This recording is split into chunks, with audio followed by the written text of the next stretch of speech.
175 billion euros. That is the proposed budget for the Horizon Europe's framework program starting in 2028. It should boost Europe's productivity and competitiveness.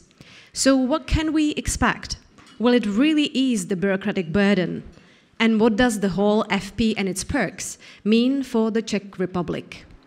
Ladies and gentlemen, cordially welcome to the conference Future of the EU Research and Innovation Framework Program Beyond 2027, where our speakers will touch on these and other questions. My name is Eliška Zvolánková, and I'm honored to be the moderator for today's event.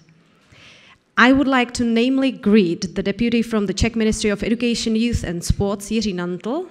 Hello, welcome. And also the representative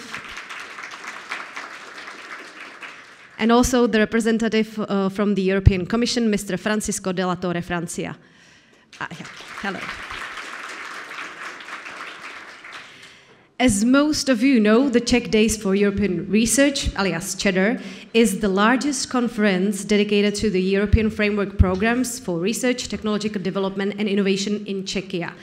And it is organized by the Technology Center Prague in cooperation with the Ministry of Education, Youth and Sports. And this year's edition will highlight the European Commission's vision for the next framework program alongside a broader discussion on the role of research and innovation in strengthening the EU's global competitiveness. But first, I would like to give floor to Jiří Nantl from the Ministry of Education, Youth and Sports.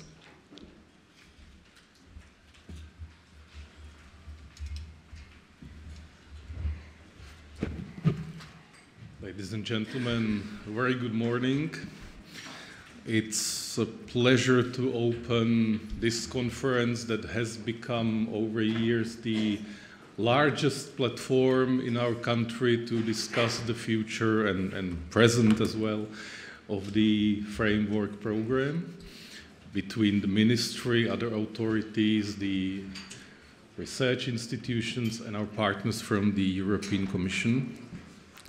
I would like to use this opportunity to also thank everyone that has been involved in preparation of this and the past years of the conference, in particular my colleagues from the ministry, but also from the Technology Center. The framework program, which has been recently proposed by the Commission for the next period, is without any doubt one of the most important pieces of policy at the EU level. It's a cornerstone of the European research area, of which the Czech Republic has always been a very keen supporter.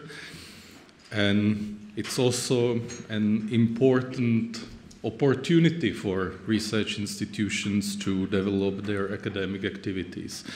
When Commissioner Zacharieva brought the proposal to the EU Council in Copenhagen, I think it was welcomed by us, but also other member states, as a very good sign that the Commission decided basically to keep the structure of the framework program, which is not obvious maybe because as politicians and political authorities we always like to bring forward new things or things that seem to be new. But this is a very big community, I think, for efficient communication and our ability to think about the framework program. It's important that the structure has been basically kept.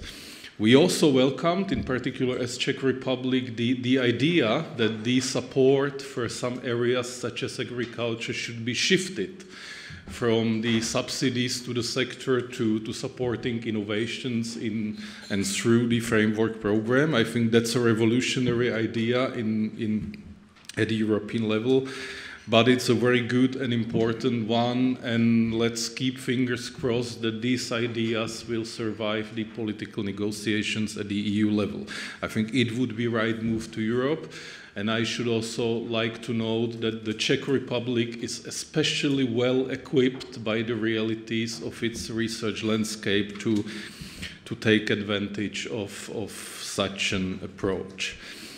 We also noted, but that has been subject of a more complicated debate, the ambitious aiming of the Commission towards a more innovation pillar and more valorization of knowledge, which I think is very important, but we should be aware that to make these ambitions fully work, it will need a proper single capital market in the European Union. Without a real capital market union, it will be very difficult to, in my view at least, to achieve those aspirations, and the capital market, progress on capital market is what we truly need at the national level and at the EU level to make valorization of knowledge work properly. There has been and there will be also very big debate about the future widening, which I'm sure is a matter of interest for everyone in countries like the Czech Republic.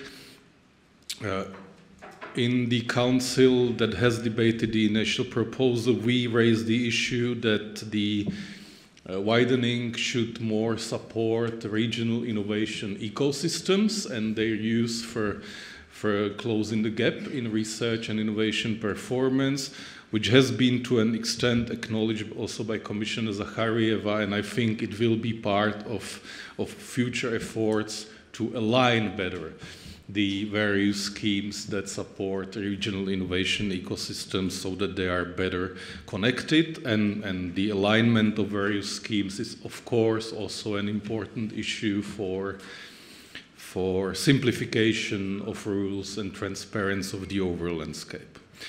And of course, and that's maybe the most important thing that we support also as Czech Republic, there's a continuing focus on excellence and the room for bottom-up science initiatives. The ERC, European Research Council, and Marie Sklodowska reaction. Those are very important. The Czech Republic definitely supports that we increase funding, especially of ERC. You also will know that this government has approved a funding program for the national complementary scheme to ERC, which I have always thought is very important to support the best performing research teams. And that brings me to an issue that I think needs to be noted here, and that will be the final remarks. The Horizon and the European research area is very important for the development of Europe, but I think it also serves a vital purpose as a feedback and a mirror, let's say, to performance of research teams and research institutions. It's very important for development of research excellence that we have the real opportunity to compete at the continental scale and a bit beyond. And this needs to be more reflected by institutional policies of research institutions, by their career systems. I think there should be explicit expectations that researchers and academics at certain stage of development should be required to submit their proposals for ERC or other projects, or that they should be required to aim to be also coordinators of other Horizon projects. It's not only about the volume or success in project schemes, but about leading with your ideas. And this, I think, is the true measurement of research excellence and ambitions. And ambition is something that in the end determines success. In research, in all academic activity, you always should aim higher than what is safe. And the Horizon creates perfect opportunities to follow such route. So I wish not only success to this conference, but I also wish to all research institutions in Czechia that they are increasingly more tough on themselves and their academic colleagues, so that we increase performance. And we should, for instance, not only measure the success of universities by how they rank in the university rankings, but also we should make it a part of public debate and everyone's knowledge how many ERC grants they have. And if we want to have leading institutions, there needs to be much more ERC grants in this country than what is now. And it needs to be supported not only by government, but also by aligned institutional policies. So thank you for listening, and I wish you well for these 2 days of conference.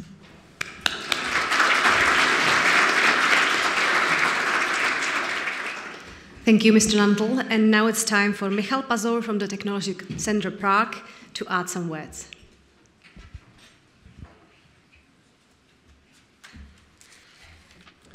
Thank you and good morning.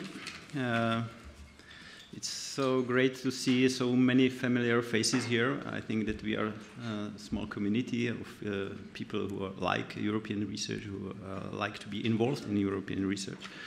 So I would like to co-open and welcome you to this conference, which is a 22nd edition of the CZEDER Conference, which is a main national forum for everyone involved in European research and innovation. And since the first edition, which was back in 2002, and I see Vladimír, who is the founding father of this conference, so maybe a big applause to Vladimír.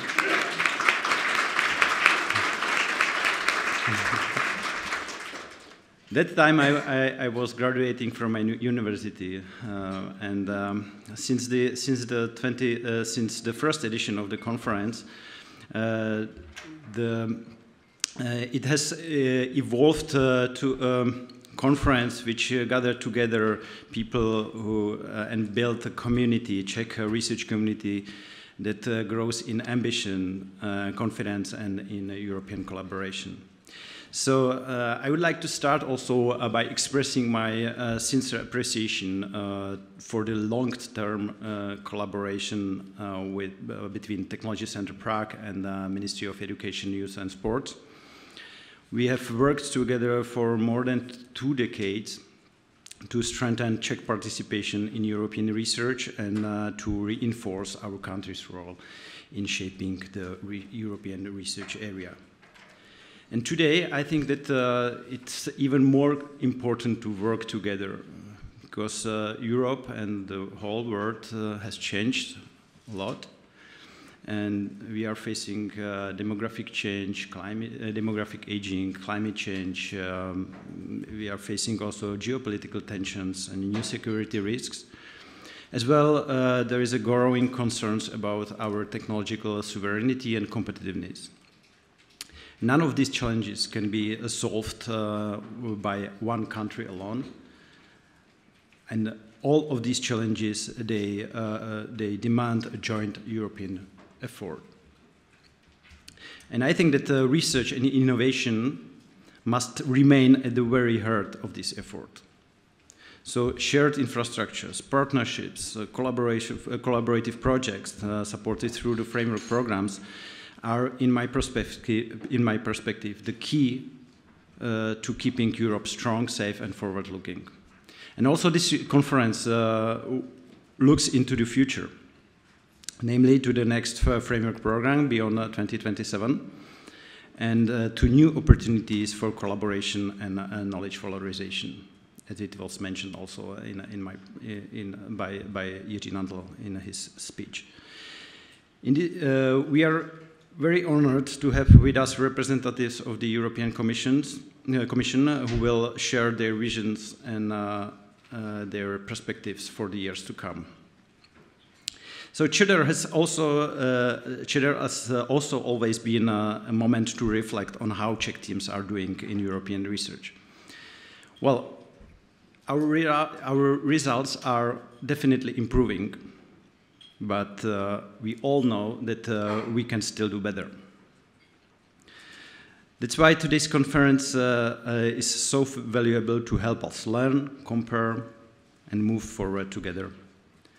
So I would like to encourage all of you to make the most of today, not only to gain new insights from presentations, and but also to get to find some inspiration from the poster session, and maybe encourage some new collaborations, partnerships, and maybe also to strengthen the existing ties.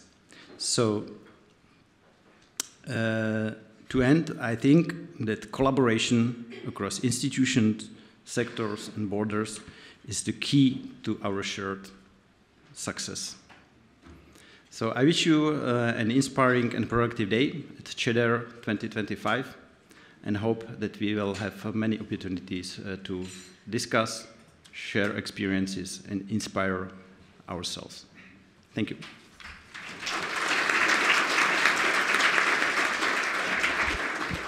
Thank you, Mr. Pazour.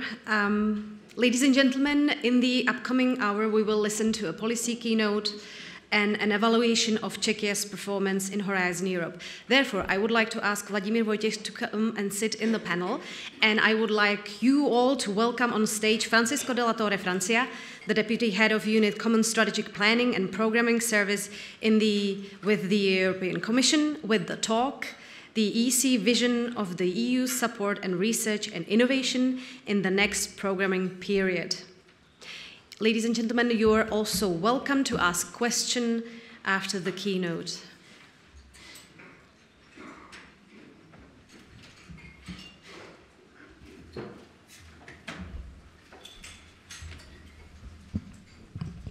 Thank you very much. Good morning, ladies and gentlemen.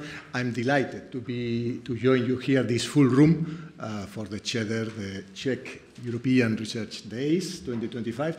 Many thanks to the organizers, the Technology Center Prague, and to the Minister of Education, Youth and Sport. Thanks very much to the opening words, to the Deputy Minister and the Deputy Director.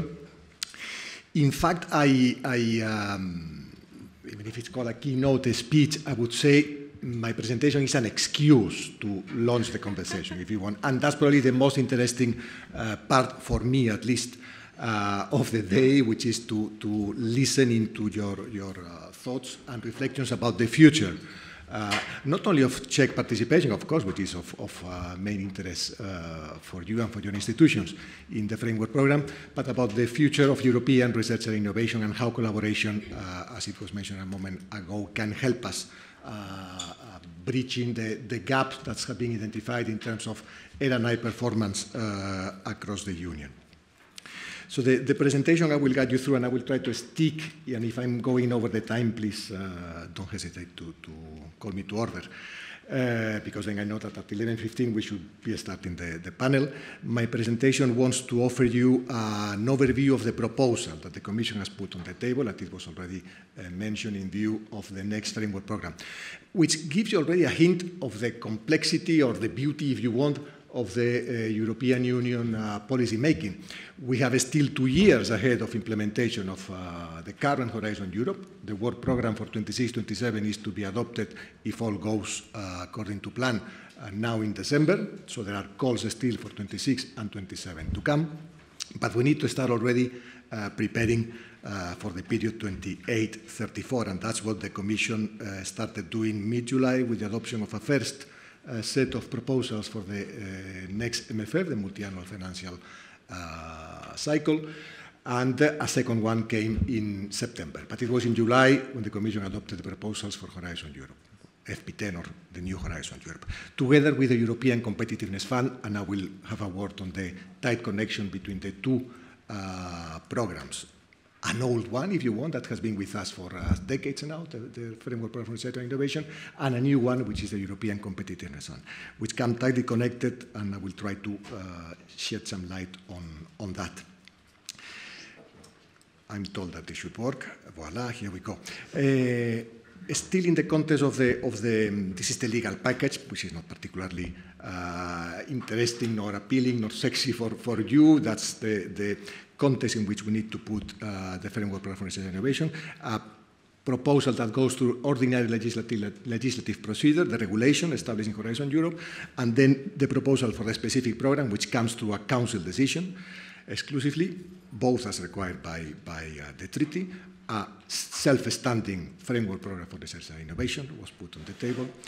The impact assessment that is not only covering the framework program but also the European Competitiveness Fund, complemented therefore by the regulation for the fund, which includes, I understand it's a bit complex, the specific program for defense, because the framework program for Horizon Europe is implemented through the specific program mentioned in the second bullet, Horizon Europe, plus the specific program for defense research. But this one is part of the ECF regulation, the policy window, of course, on dealing with defense.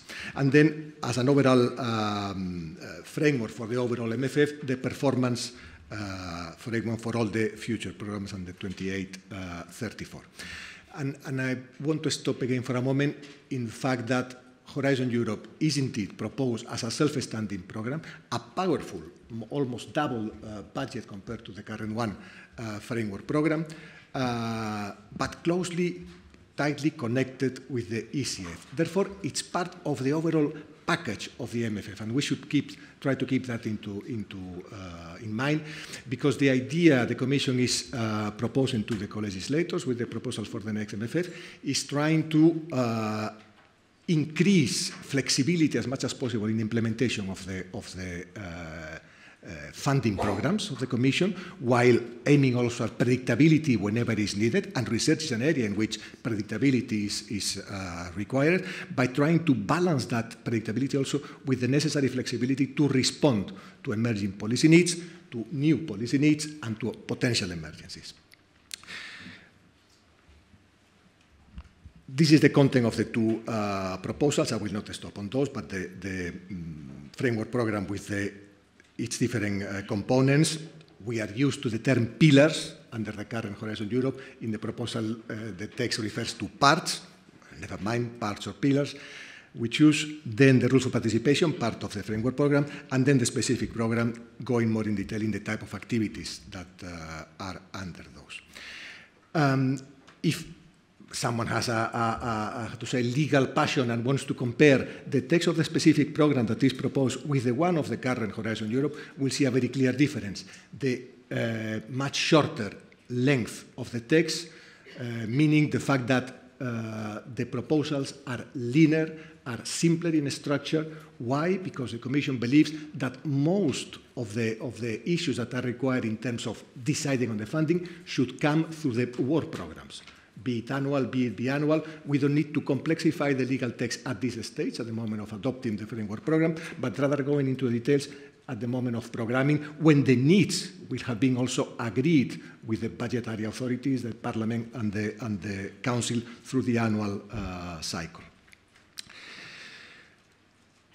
This is a structure which it will sound familiar, basically, to most of you, because it echoes the one of the current Horizon Europe, with some adjustments, some novelties in it. I will go then a bit pillar by pillar or part by part in a moment, but let's stop maybe to highlight one of the changes that could come quickly to light, the fact that, for instance, research and technology infrastructures, which are currently under Pillar 1 in Horizon Europe 21-27, it is being proposed to be moved to the Pillar 4, made it part, embedded completely in the European research area as one of the central components of the European research area. One of the novelties also, the term technology. Under Horizon Europe, we are supporting research infrastructures. Here we're introducing the technology infrastructures. Less, and this gives me, sorry for jumping for a moment back, this gives me the opportunity to insist on the fact that this is an instrument. The Deputy Minister was rightly pointing to trying to put in context the whole framework program. This is a funding instrument, but there are other policy initiatives that are being put on the table and that are being discussed in the context of the European research area. For instance, the strategy on research and technology infrastructures that was adopted before the summer, the scale-up and startup strategy, the European Innovation Act that is now under public consultation. Funding is important, definitely, but this is an element that comes together with a panoply of actions and of initiatives from the Union, from the member states, that will together, hopefully that's the intention of the legislators, bring an impetus to the research and innovation landscape in Europe. That was coming through the research and internal infrastructure, made me think of the strategy recently adopted. There have been some modifications in the widening part. I will say a word about that. Then maybe in Pillar 2, competitiveness and society, that's where the famous tight connection with the European Competitiveness Fund will actually take place. Why? Because the component on competitiveness of the Horizon Europe will be mirroring the 4 policy windows that the European Competitiveness Fund has established in its regulation: clean transition and industrial decarbonization, health, biotech, agriculture and bioeconomy, digital leadership, and the last one, where the defense research that I was mentioning before, a specific program will be embedded, 4th window on resilience and security, defense industry, and space. That's the connection with the ECF. Then still within this pillar, but only under or fully under Horizon Europe, society component, where we will have global societal challenges. And in the specific program, if someone has taken the time to read, you will see there are some indications of which type of activities would be research and innovation activities would be funded therein. The idea being that we avoid duplication with the ones that are being funded under the Competitiveness Fund. So there are proposals on research on democracy, on disinformation, on migration, on social transformations, etc. But also, apart from the societal challenges, the continuation of the EU missions until 2030, as it is established already in the legal basis for the missions of the current Horizon Europe. It is defined that activities of the missions will last under 2030. Therefore, the new Horizon Europe should support those until 2030, and the continued support to the new European Bauhaus facility, that one throughout the duration of the framework program. Pillar 3, Pillar 1, what to say, one of the, or two of the pillars that are, I mean, in the overall Horizon Europe, the budget is reinforced significantly, almost at application, at doubling, as I was saying. It is Pillar 3 and Pillar 1 where you can see more clearly that increase. Pillar 3 with the expanded European Innovation Council, where the idea will be to bring some ARPA-like or DARPA-like, as the text of the proposals says, so sort of echoing the activities of those agencies in the United States on innovation, and support also to the innovation ecosystems and the knowledge triangle. And of course, the excellent component, which is a backbone, a cornerstone of the whole research landscape, through the European Research Council, the support to the careers and skills and the mobility of researchers through Marie Skłodowska-Curie actions. And a novelty here also was the inclusion of the activities of the Joint Research Center, basically on science for business. The fact that policy making and policy design should be based on evidence. That's the idea of the JRC being brought under, JRC activities, research activities being brought under this pillar. This is what is presented in Article 6 of the regulation of Horizon Europe, an indication of the budget envelopes per part. You have the figures. I will not stop on those right now. We can discuss later on if there are questions. And then I wanted to stop a little bit, but basically have done it, so maybe here I can save some time. I wanted to go part by part, indicating the main novelties there. Here you have a split. There is where we go a bit more in detail on the overall budget envelope, for instance, in Pillar 2, because in the ECF regulation there is also an indication of what will be the support that from the ECF fund. We are talking about 200 something billion from the ECF plus the one, I think it's 250, something like that, but the 75.9 from Horizon Europe will be over the 400 billion. Plus, if you add to those the InvestEU instrument, then we are reaching the 450 billion that is being presented by the Commission, heralded as the big, let's say, bazooka of the ECF for the next funding cycle, 28-34. But with that split, there is an envelope coming from the ECF itself, which is basically for the deployment part.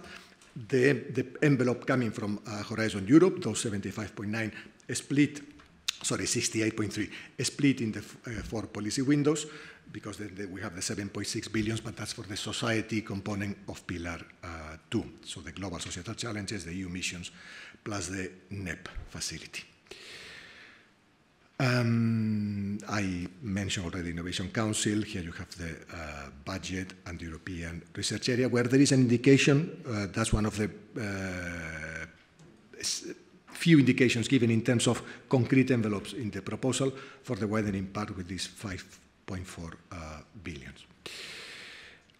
And in the rest of the presentation, I wanted to say a few words on some of the novelties, because there were already some on the overall structure, but the overall structure is probably one of the familiar elements of the text. These are the 6 main elements, together with the ECF, which doesn't appear here, but I will say a word again on the European Competitiveness Fund. Around simplification, therefore, about the partnerships, about the EIC, the novelties, research and technology infrastructures, widening and dual-use research.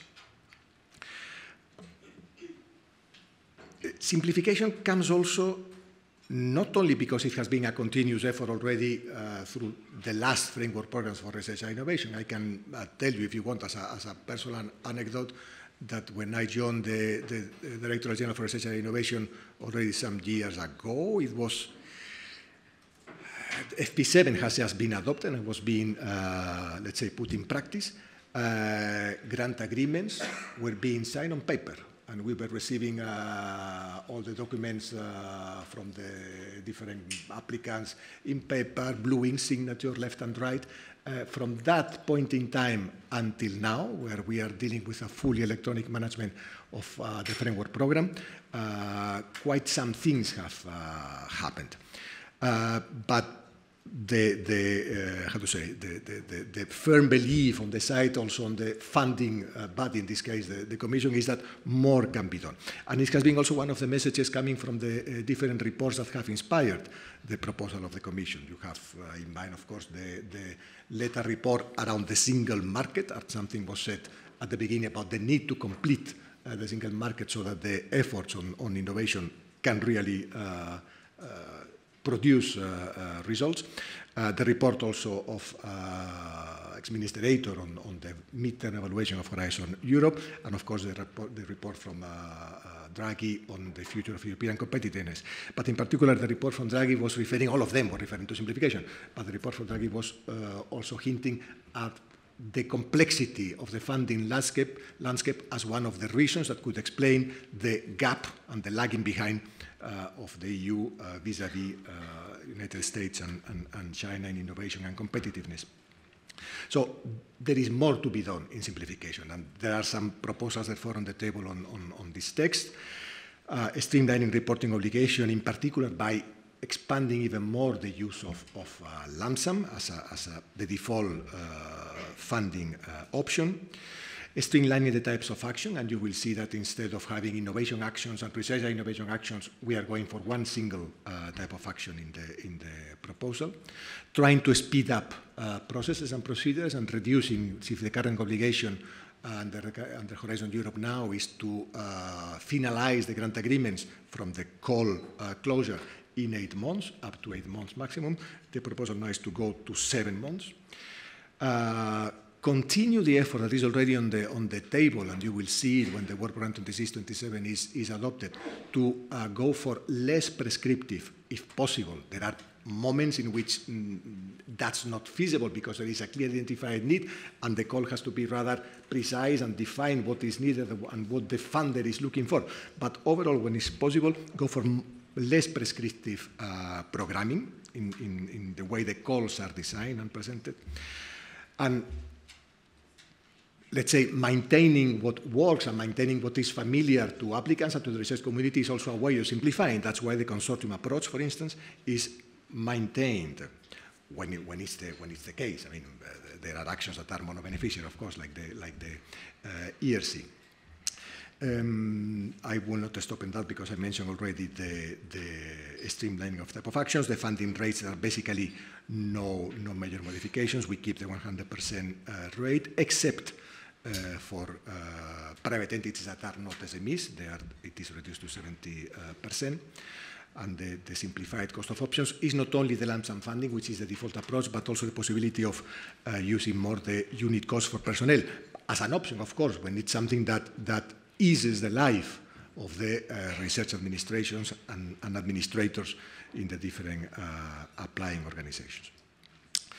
The faster implementation I already mentioned, some simplifications also in the eligibility for participation in grant actions, but let's avoid maybe too many details now, and let's spend a bit of time on the links with the European Competitiveness Fund, because it is the ECF, in fact, or indeed what is one of the centerpieces of the effort that the Commission is putting forward for the next MFF, in terms of simplifying, reducing the number of funding instruments from over 50 funding programs under the current MFF to 16 in the next one, and one of the main umbrellas will be the ECF. And therefore, the idea of bringing together through the competitiveness part of Horizon Europe and the policy windows of the ECF is one of the key novelties that maybe is worth stopping in for a moment, even though I mentioned already a couple of things. I mentioned that the way this linkage will happen is through those policy windows, meaning that the research and innovation collaborative activities will be funded with Horizon Europe funds, but will be inserted in a specific part under the work programs of the ECF. Therefore, there will not be, as it is the case now, a program committee under Horizon Europe for competitiveness, but the program committee will be established under the ECF regulations, for instance, the one overseeing and steering the preparation of the work program. And there will be program committees thematically oriented, but it's one of the policy windows. But the budget, as I was saying, is coming from the competitiveness component part of Horizon Europe. Idea being, at the end of the day, and that's the important message, I think that I need to convey, and you can keep with you, and bring also to your constituencies, that the combination of the research and innovation funding coming from Horizon and the funding from the ECF, the idea is that we increase, we facilitate, we smoothen what the Commission is presenting as in the terms of the ECF, the investment journey, what we could say in terms of the framework program, the innovation journey, from fundamental research, applied research, basic research, towards scale-up, deployment, piloting, commercialization later on. That this full, let's say, path is seamlessly supported by the combination of the funds. That we avoid duplication, rigidities in the way the fundings are used, etc., bringing everything under the single umbrella of the ECF competitiveness fund. In order for that to happen, we need to have in place a implementation framework that eases also that seamless, as much as possible, investment or innovation journey. For that, with the necessary exceptions for research and innovation activities, that's the nucleus at the bottom, the Horizon Europe rules concerning ethics of research activities, the composition of the consortia, etc. The rest will be governed by the so-called single rule book and the ECF toolbox, and of course, the financial regulation as the overarching, let's say, rules, standard rules that guide and govern the implementation of the overall EU budget. 2 words on European partnerships, which is indeed, that it was mentioned by Michal a moment ago, a key element in collaborative research under Horizon Europe, but for which we continue, even if there was an effort under Horizon Europe 21-27, we continue seeing there is margin to improve their performance and their capacity to contribute to common objectives. One of them being by a revision and a decrease of the current number. We are now at around 60 partnerships. The idea is the Commission doesn't have in mind a clear number for the moment. There is the SBA, the Single Basic Act that will come in 2026, and it was not the moment now at the proposal stage to come with a figure, but we need to reduce, we need to build a strategic portfolio, a more coherent portfolio, and limit the number of partnerships to increase their efficiency and their power. Two basic forms. One work program based, which would be the default one, and then two based on the treaty articles 185 and 187. A revised contribution framework to ensure reciprocity and impact and facilitate that the private side really contributes to the objectives of the partnership and the activities. And of course, the possibility of counting on the contribution of the ECF. And I'm going to accelerate because I think in terms of time, how am I? Like 10 minutes left with the discussion. With the discussion, so then I'm going to cut. The European Innovation Council already set the novelties of the ARPA elements and the DARPA elements. Basically, the idea of behind the ARPA, as you know, is that through empowered project managers, projects are continued/discontinued based on their potential. If something is not working, we should be able to stop it beforehand and not continue investing on that. That's basically the idea of this higher agility in the implementation of these projects. On the RTIs, I already referred to the novelty of the technology infrastructures. Maybe another novelty that is the proposal is putting on the table is the possibility of using EU co-financing for the capital expenditures, for the actual construction of the infrastructures, both research and technological ones. That's one of the novelties in the text compared to the current situation.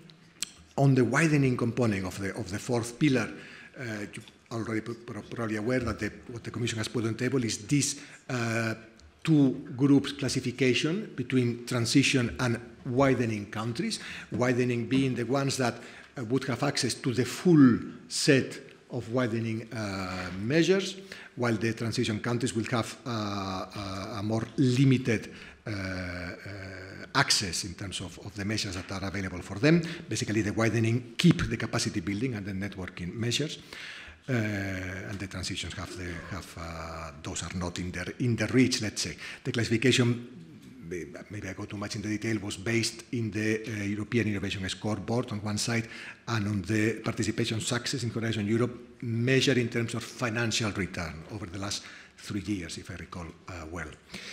The dual-use research, which is presented as a sort of big, or referred or mentioned or discussed as a sort of big novelty, as if it was going to bring a huge change. It's true that it may probably need a recalibration in terms of the mindset of applicants and organizations around Europe, but there is no, there is no imposition. It is not an obligation. That Horizon Europe may be open to dual-use activities basically means that the borderline between civil applications and defense applications is rather thin and difficult to define in many occasions, and it is better to be open by default, with the European Innovation Council being probably the part of the program where this is more clearly presented. But it doesn't mean anything else than that. It's not that the framework program is becoming a military or a defense program, not at all. Dual use is a potential, is acknowledging that there is this potential in at least part of the technologies that are being funded, and it's good to acknowledge it. And by being open to that dual use, what we believe also is that we will be capable to reinforce, to fertilize, cross-fertilize investments on both sides of that artificial borderline between civil and defense activities. And on international cooperation, basically, if I can summarize it in 1 second, basically there are not so many changes. What basically is at the stake here is that the overall geopolitical context is such in the sense of the upheavals and the shifts that are happening, that we need to keep. The European Union needs to keep the capacity and the control to establish a risk-based assessment when defining which third countries should and could participate and be associated to the program or to parts of the program. So to keep a control on where we can draw a line and say, okay, in this type of funding, in this type of research activities, this is for the European Union, this is for member states, this is maybe also for associated countries, and there we draw the line. That's basically the message. It's not so many differences compared to the current situation, I would say. And I think that's the last one. Sorry for the extension.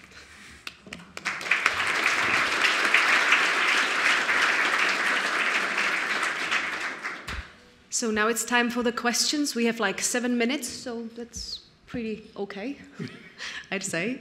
So does anybody have a question? Yes? The gentleman in the front. Yeah, the mic is coming.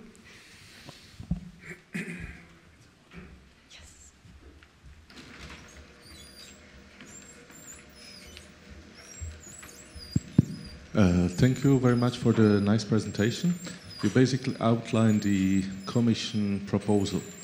And as you are well aware, it's now being discussed in the Parliament and in the Council. So it would be nice if you could maybe specify the main points of discussion with the Parliament or and Council. Maybe not only discussion, but maybe even disagreement to some point. From your humble point of view. I understand the question. I'm afraid I shouldn't go into details, I would say.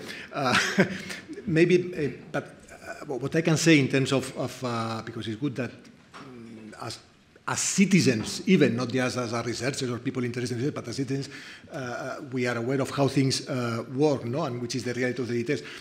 In the Parliament, the discussion have not started yet. The Parliament, let's say, made up its mind a bit later in terms of the allocation of the different files to the different committees and which would be the rapporteurs for the different ones. So that has happened very recently for the Framework Programme for Research. So on the Parliament, we are about to start, basically. There's going to be, I think it's this week maybe or the week after, a technical presentation, basically the Commission going to present and explain what is the proposal in the ITRE committee. But technical means in the jargon basically that not even the members of the Parliament are there, but basically their assistants, their teams, where we'll be listening to the details. On the Council, things are more advanced indeed. During September, there were technical presentations, so the Commission going to present the details, what the Commission has in mind with the proposal. It's a complex landscape, I have to say, because it's not only the FP that is being negotiated, is the FP together with the ECF, together with the MFF. And there are parts of the texts that, depending on which is where the accent is, are being left aside from one working group, as they are called, to another one. For instance, everything having to do with budget in the context of the FP, of the Framework Programme, is being discussed in the working group dealing with the MFF overall in the Council. So in the Research Working Party, that would be maybe, if we reproduce it at the level of the national administrations, I could say, now that no one is listening, that would be the typical fight between the finance ministers and the research ministers. No? So the same happens at that level. So in the Research Working Party, there are things, but the ECF also. And given the tight connection with the ECF, as I was saying, for the competitiveness part, there are not difficulties, but complexities in the way the dossiers have to advance. Good thing being that on the side of the presidency, the Danish presidency in this case, they have gone for a quite ambitious calendar. So things are moving. There's not going to be what is called in the jargon a partial general agreement by the end of the year, but there will be a rather, that's the aim at least, a rather quite advanced report, progress report, that will be given then to the Cypriot presidency that will continue the process forward during the first half of 2026. voila, that's what I think I could say. Other questions from the public?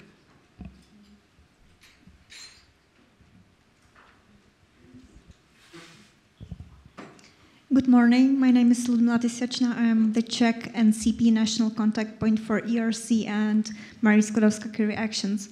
And my question is about the single rulebook that you mentioned, and I'll be echoing here a worry on the part of scientific community, what it might mean for the ERC in particular. Can it mean decreasing the maneuvering space for the ERC, or what is your point on that? Thank you. Thank you very much for the question. Not at all. Not at all. I mean, the proposal of the Commission is very clear. I would say the only point where the proposal of the Commission has, as far as I know, has reached a certain, maybe here I go a bit in the details that were being asked by the previous question, has raised a bit of eyebrows, if you want, I wouldn't say polemics, is on the proposal to modify the term of office of the President of the ERC from the current 4+4 rule under the current Horizon Europe to a 2+2 rule. That's it. But apart from that, there are no novelties.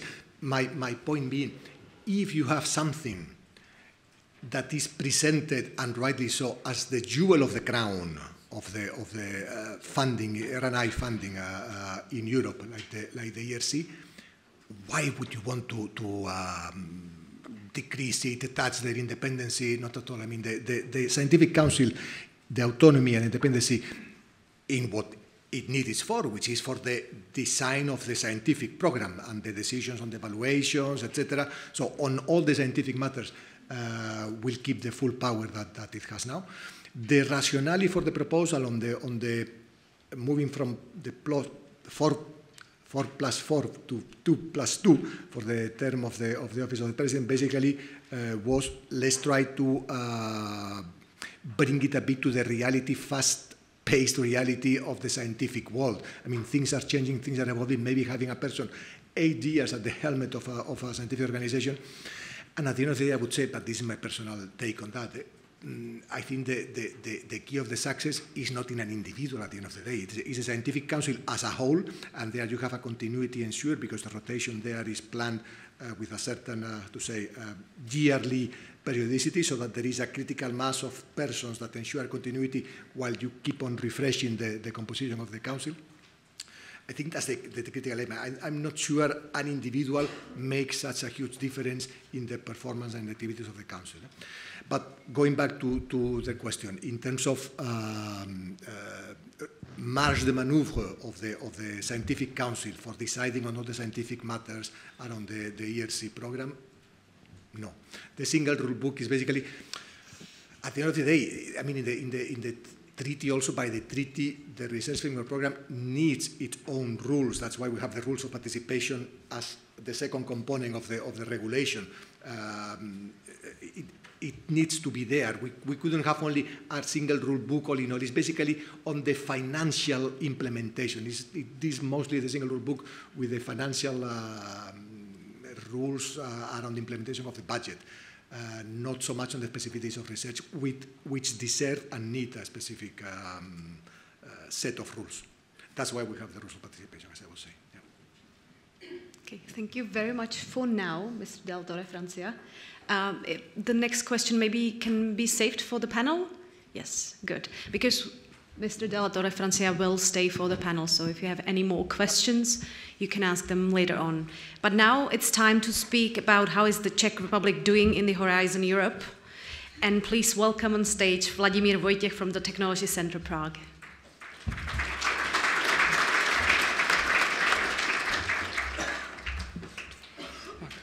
Ladies and gentlemen, I am Vladimír Vojtěch from Technology Center Prague. I am very pleased to be here with you, and I would like to present to you my presentation about the Czech Republic's performance in Horizon Europe. The first part will be detailed, very deep, and the second part will be more above. It will be about the context of the Czech participation in the Horizon Europe program in the context with other EU programs. So, firstly, let's go to the deep to the detailed view on some aspects of the Czech Republic's participation in the Horizon Europe program. So, the first trend I would like to speak about is that the Czech Republic has growing representation of coordination in thematic parts of the framework program.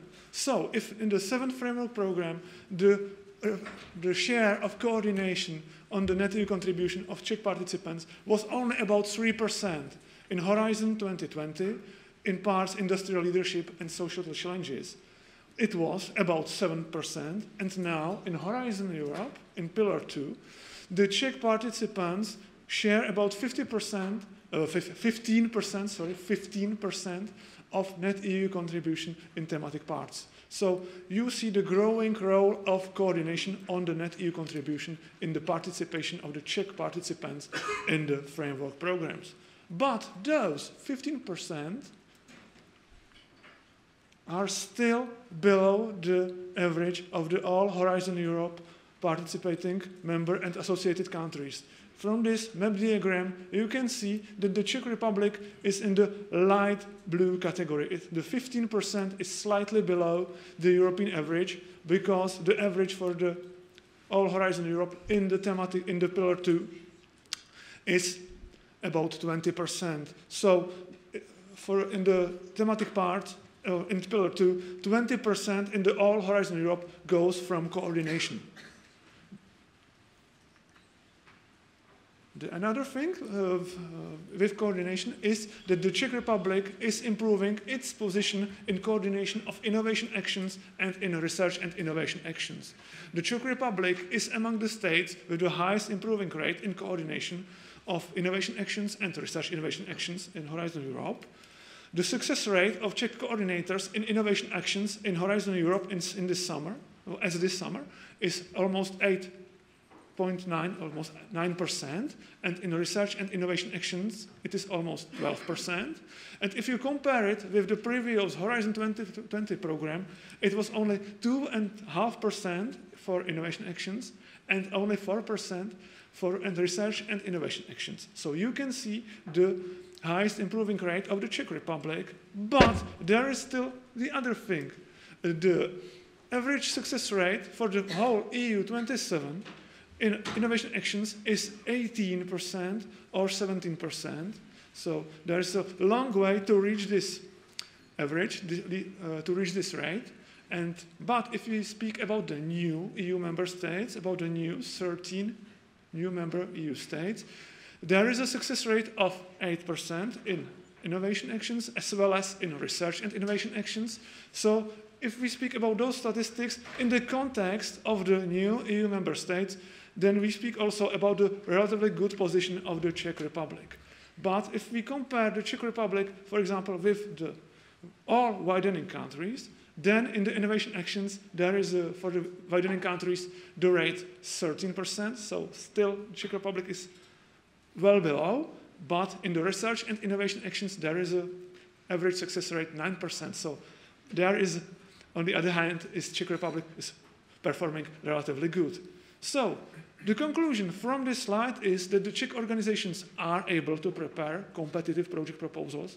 However, the number of proposed coordinations remains low. There are only 45 project proposals with Czech coordinator for innovation actions and 159 for research innovation actions, project proposals with Czech coordinator as of this summer. And the number of funded Czech coordinations in innovation actions is 4 and 19 in research and innovation actions. So there is a long way to reach the numbers, to get better numbers of funded Czech coordinations in research and innovation actions and in innovation actions in the Horizon Europe. If we speak, then another trend is that the Czech Republic shifts towards the people and excellence. The core of Czech participation measured by net EU contribution shifts towards the Maria Sklodowska-Curie actions and into the ERC. And for example, in the 7th framework program, there were 11 grants investigated in Czech Republic in ERC. In Horizon Europe 2020, it was 28. 8%, and in Horizon Europe now it is 49%. On the other hand, the widening is still an important priority of the Czech Republic's participation in the framework program. And the Czech Republic is also getting better position in smaller teams like health, security, or in the European Innovation Council. So there is existing potential for the growth of the Czech Republic's participation in the thematic parts. And if we speak about the existing potential for the growing participation of the Czech Republic in the Horizon Europe program, let's see on some numbers. The Czech Republic constitutes about almost 2% of EU's GDP. It constitutes 1.5% of EU's gross expenditures on research and development. But the Czech Republic in Horizon 2020 claimed only almost 1% of net EU contribution, and in Horizon Europe it claims 1.3% of the EU's contribution. So if we compare those numbers, we can see the existing potential for reaching, for example, the 1.5 or 1.9% of Czech participation in the Horizon Europe, on the Horizon Europe's contribution. So it is important to strengthen the Czech participation in the Horizon Europe and in its thematic parts. If we speak about the strengthening the participation, the other thing is that the Czech coordinators are able to prepare administratively correct project proposals. The overall exclusion rate of the Czech coordinator, of the proposals of the Czech coordinators, is only 2%. That is only 44 excluded project proposals with Czech coordinators out of 2,000 of all project proposals given by Czech coordinator. This stands Czech Republic on the same level like the all EU average, or also the average of the old EU member states or the strong innovators. The strong innovators are, for example, like Germany, Austria, France. So the Czech actors are able to prepare the same, from the administrative point of view, the project proposals with same quality as the strong innovators or as the coordinators from the old EU member states.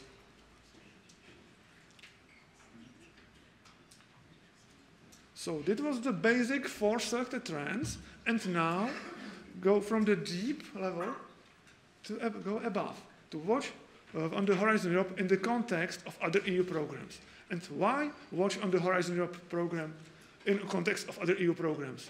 If you read the working documents for cluster 1, 2, 3, 4, 5, or 6, you can read in every working document that the project have to prepare financial plan, working with other EU programs, working also with Innovation Fund, working with European Defence Fund, EU for Health, and so on.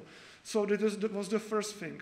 If you read the papers written by main actors on the European research or the main associations of the European research, you can still read about the synergy between the Horizon Europe and the other EU programs. And if you read the midterm evaluations prepared by the European Commission, you read also the same. You read also about increasing the synergy between the Horizon Europe and other EU programs. So look at this synergy. The first one, this map diagram, is very well known. It was published in many analyses of the Technology Center Prague and is showing the participation of countries in Horizon Europe program measured by the net EU contribution.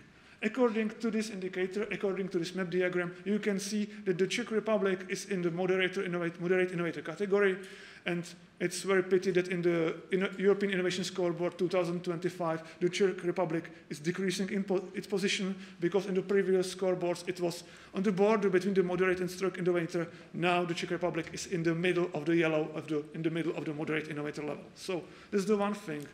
But in the Horizon Europe program, in the previous Horizon 2020, the Czech Republic still claims the 17th highest net EU contribution out of 45 member and associated countries to Horizon Europe, and has the 17th or 18th highest number of participation. So there is a stable position of the Czech Republic in the Horizon Europe participation. So this is the first map about the Horizon Europe. But now look at the Horizon Europe like a sun, and imagine the other lesser programs like Innovation Funds, European Defence Fund, Digital Europe, and so on programs, like a planet. like in a solar system, it's in a similar way. So you see that the Horizon Europe has a budget of almost 96 billion euro, and the Innovation Fund is only 1/10, as well as the European Defence Fund, Digital Europe, and for example in the LIFE, in the environmental EU program, it's only 5 billion euros whole budget, in the EU for Health 4 million, and in Creative Europe 2.5 million. So look in this context. Yes, the Horizon Europe is big, very big, and the other programs are much lesser, but look at this context.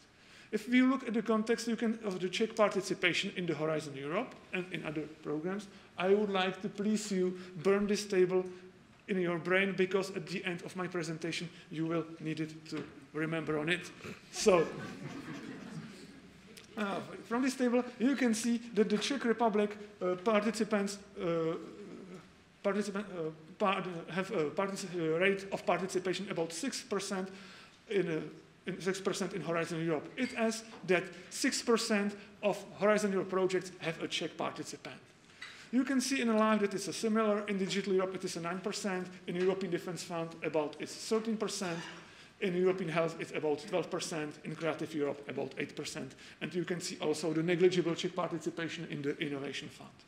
If you look at the EU's contribution claimed by the Czech participation, you can see that the participation in the biggest other EU programs like LIFE or Digital Europe is about 1/10 of the Horizon Europe's of the Czech Republic's participation in the Horizon Europe.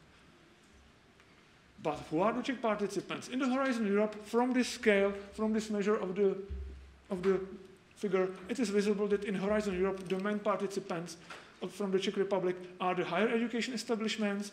They claim almost 1/2 of the net EU contribution in the Horizon Europe program, and the research organization and private companies both claim about 1/4 of participation.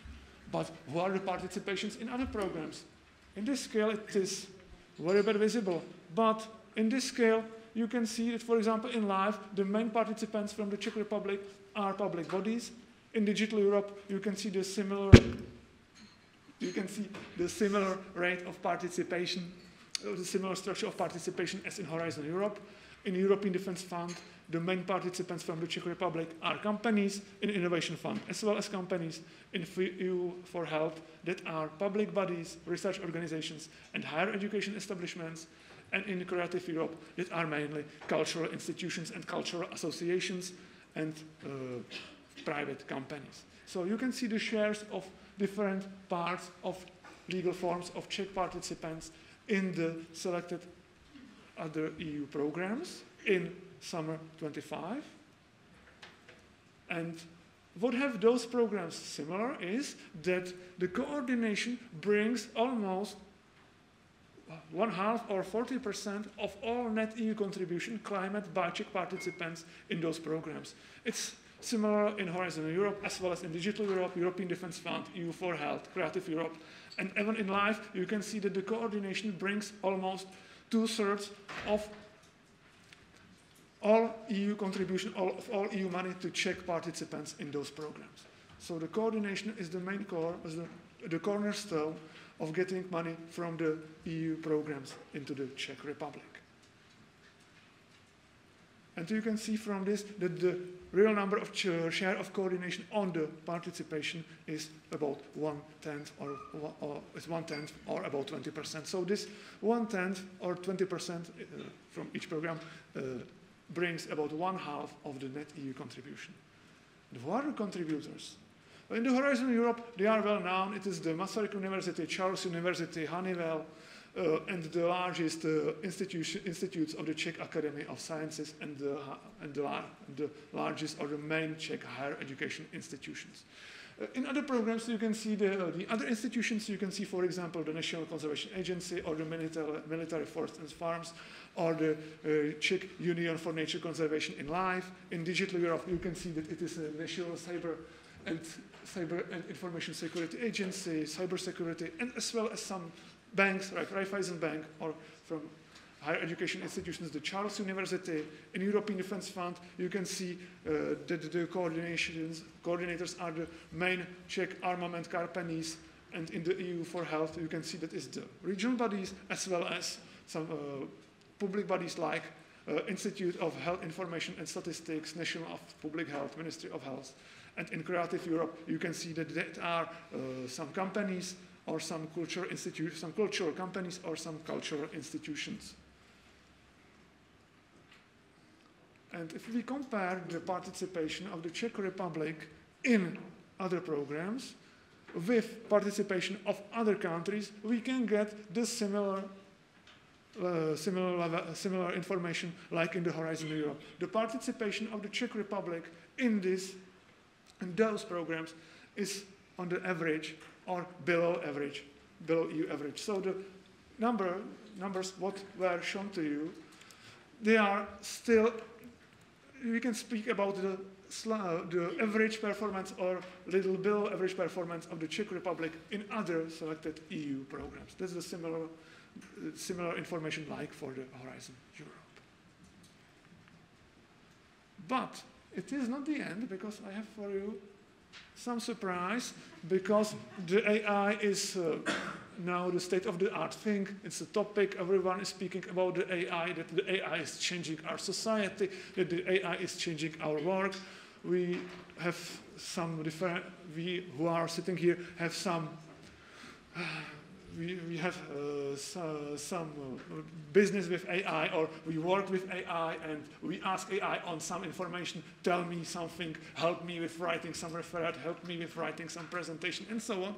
And something, the information, what we get from the AI is correct, sometimes it's a little bit exaggerated, sometimes it's a little bit we can load the information. So what taught me, I will show you what taught me about the DAC AI, about the opinion about the Czech Republic's participation in Horizon Europe, how the DAC AI sees the participation of the Czech Republic, the future of the participation of the Czech Republic in Horizon Europe, and the final results of the Czech Republic in 2027.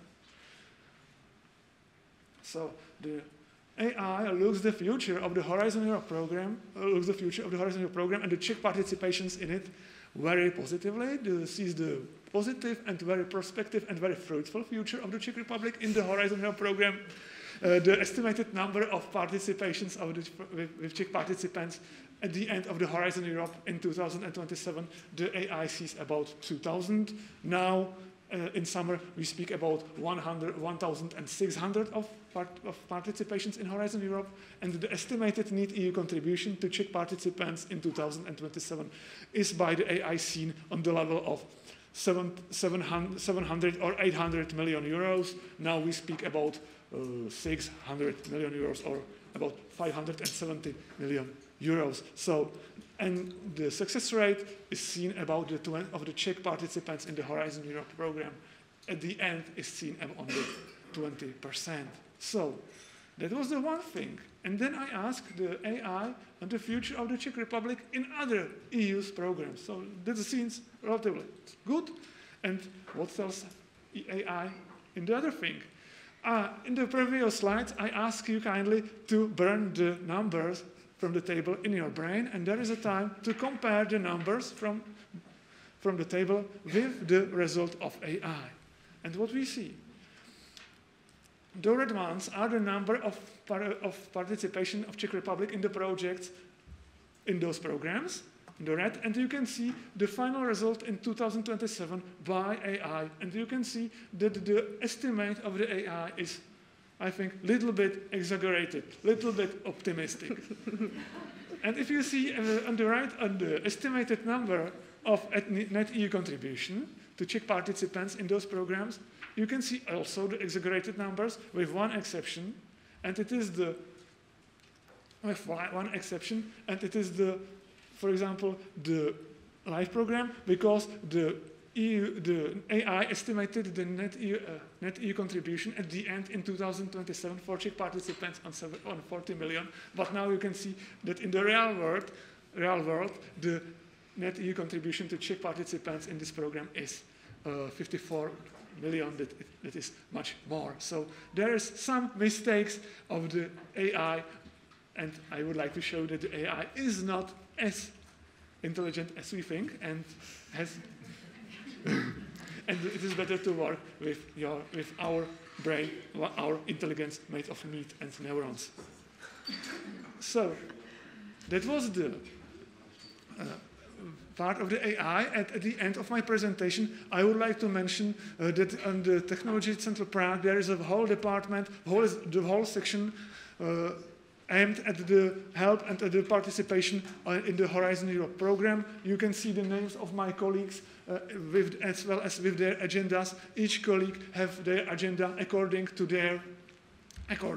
to clusters, according to structure of the Horizon Europe program, as well as we have colleagues who are working on the cross-cutting agenda, like finances or like legal things. So that are the colleagues. You can see their names, you can see their agendas, you can make a photo in order to contact them later if you need to help with your project in the Horizon Europe. So that's the end from me. I was very pleased to be here. Thank you for listening.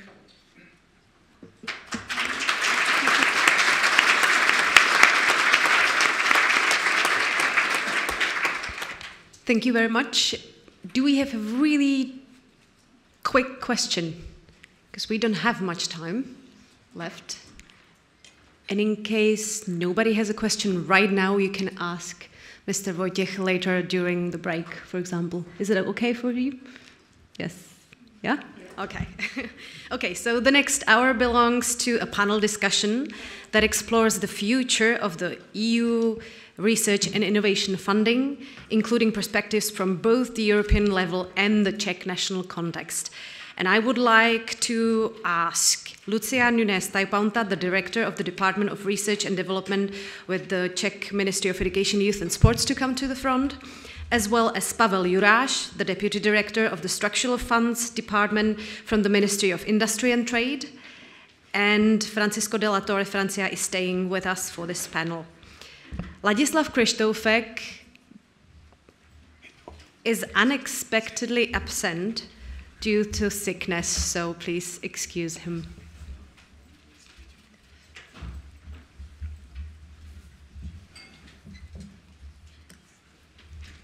So everybody's ready? Yes? Welcome to the panel.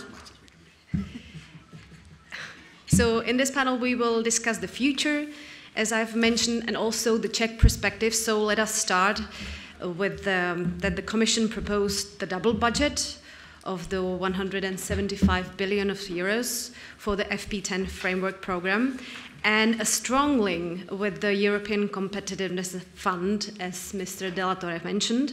So how realistic is it to keep this level of ambition? What do you think? Maybe we can start with the lady. Can I use the microphone directly? Yes, thank you. Thank you, first of all, for inviting me here for this conference. As usually, we are very happy as the Ministry of Education to co-organize it with the Technology Center and to have the opportunity to speak about the novelties that are in the European research area. So now back to your question. Yes, indeed, it's a very good question. I would prefer to hear maybe more the opinion of the European Commission on that, but I suppose that we will hear it as well. But from the perspective, from the point of view of the Czech Republic and the national authority, which is responsible for the overall coordination of the Czech participation in the Horizon Europe, of course, we are very much interested in how it will work in the reality, because the idea as such is very nice, very promising. We definitely agree with the point of view that we have to be pragmatic in this new world. We have to think strategically. So we have to also channel the sources, the financial sources, into very concrete and very tangible priorities, linked to the competitiveness, linked to the security, linked to the overarching topics that are on the table, definitely. We are happy, as it was already mentioned in the opening speech, that the framework program as such it will remain standing, it will remain as separate program within this landscape, because it was really important for us to maintain some level of cooperation that has been already built. And we are happy that the Horizon Europe, the future Horizon Europe, will have a ring-fenced budget, so there will be definitely some money dedicated to research. It won't be dissolved in all the other programs, instruments, and all the other measures. So this is very important. What we are interested in is how it will work with the European Competitiveness Fund in the reality. What will be the concrete synergic manners that we are waiting for, and how we will be able to cope with these changes at the national level. Because this is also very important, not only what's happening at the European level, that we have to adapt to it also at the national level. We have to maybe coordinate even more, communicate even more with the partners at the national level, and I'm looking a bit towards left, to the Ministry of Industry and Trade, which will be responsible for the European Competitiveness Fund, and to be able to promote our priorities, our visions, our opinion into what's happening in Europe as well. So, to summarize, the level of ambition is high. We are somewhat prepared to it. I would dare to say that we are happy to see the evolution, and I hope that we won't be only reactive, that we will be also proactive in this endeavor. Thank you. So maybe we can give place to Mr. de la Torre Francia to voice his opinion on how realistic is to keep this level of ambition. I know you proposed it, kind of, so it is probably maybe your personal opinion. Indeed, and as I hinted at I think it was the moment of the questions before, we are now in not only in the negotiation of the framework program, but in the bigger picture, in the negotiation of the whole MFF. So, I mean, from previous experiences, voila, one thing is what the Commission proposes, then what will come out of that at the end of the day, probably it will not be exactly the same. Will we manage to keep overall the ambition? I think that would be the aim for all actors. It's not only it's not a question of how to say, an institutional proud, a bit naive or stupid if you want of the Commission to no, we maintain the proposal. No, we need to be able to streamline it and improve it wherever it is needed, to clarify, to enrich it. But the aim is not, voila, for the sake of a given proposal, is we need to be clear, all actors, member states and the Union, which are the objectives at the end of the day, no? And how we best reach them, how we best get there. No? So if we can manage on that, at least on agreeing on the level of ambition, whether then we need to allocate or shift allocations left or right, probably that's the least important thing. No? What is clear overall is that, I think there is quite a general agreement, consensus, is that research and innovation need to be at the center of the efforts of the Union and the member states, if we are serious, if we want to be serious on increasing overall competitiveness and the resilience also of the Union, not only on the economic front, but also on the societal front, being socially resilient, having strong societies capable of enduring difficult times that could come. And R&I play a key role therein. How to make the best balance, voilà, where do you draw the line, no, between pure competitiveness scale up and the line of the basic fundamental research that would feed into that. Voilà, that maybe is a question of agreeing, no? But voilà, the MFF is wide. You have the competitiveness component where research is, but you have also the cohesion component, and there the Commission put on the table these national and regional partnership plans, then RPPs, which should be also a good instrument in order to bring synergies between the efforts, the investing efforts in R&I, and also and for the good of the regional development. And you have all the global Europe component, all the external policies front. So it's a complex landscape. That's clear. And we have just started. This is not a speed race. It's rather a marathon. So we are all on the building blocks of the talks. So, but I think if there is agreement on that we need to be ambitious and that we need to be serious about R&I, then I'm rather confident that the final outcome, even if it's not the same that was put on the table on the 16th of July, would be a positive one for the research community. Mr. Juráň, Ms. Tajponta mentioned that it would be great if the Czech Republic and the ministries and the public players, let's say, can be also cooperator in this ambitious project. So how can we add to it as a national players? Yeah, thank you. Thank you for inviting me here. Good morning, ladies and gentlemen. I would like to admit at the beginning that I'm honored to be part of this renowned panel, and I feel, let's say, a true freshman in the panel, but I will try to give you, let's say, a point of view of Minister of Industry and Trade for the European Competitiveness Fund, and also interface with the Horizon Europe in the next programming period. Well, in general, we support the idea or the ambition to double the framework program 10, and also linking it with the European Competitiveness Fund. But we still need to have in mind that, in line with the national position, it shouldn't be in expense of cohesion policy. Because if there would be someone from Ministry of Finance, they would agree with it. Because cohesion policy can help us, of course, with using Horizon Europe or European Competitiveness Fund. And it's great that it brings together research, innovation, and industrial deployment. It can be a game changer in the future. And of course, it's a necessary precondition, if the European Union wants to compete with the rest of the world or to catch up with the US or to China. So there is no more space for fragmented programs. So that's another point we welcome. But it was already mentioned today that nothing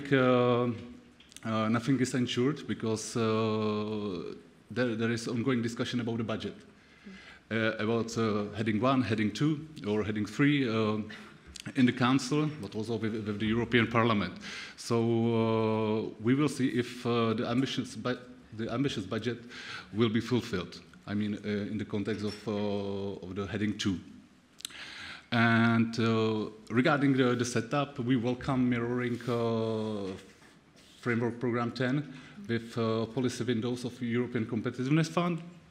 And because, as was already mentioned, it should help to promote projects through the investment journey. But as we all know, the devil is in the detail. So as we are part of the negotiation in the Council of the EU, so there are still plenty of questions, mostly towards the European Commission, about the exact rules and procedures, and still some answers are missing. So we will see. But from the point of view of MIT, there is a need to maintain a clear division of roles, of course, and ensure transparent, predictable governance, especially for countries like the Czech Republic or smaller states in general. And also the strengthened coordination between strategic and program committees. Of course, again, with active involvement of member states. Because we need to ensure a strong representation, we need to ensure information transfer, not only from member states towards EU level, but also vice versa. And yeah, it should also help with coordination of national priorities. Of course, there is a competitiveness coordination tool, but not so many information about the real functioning of the tool. There is potential, but there are still questions.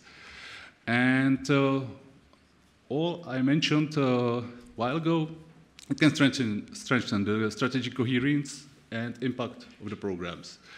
And but what we would like to see, and we already discussed it with colleagues from Ministry of Education, we would need to rationalize the structure of program committees and narrow down the scope of the committees. Because when we see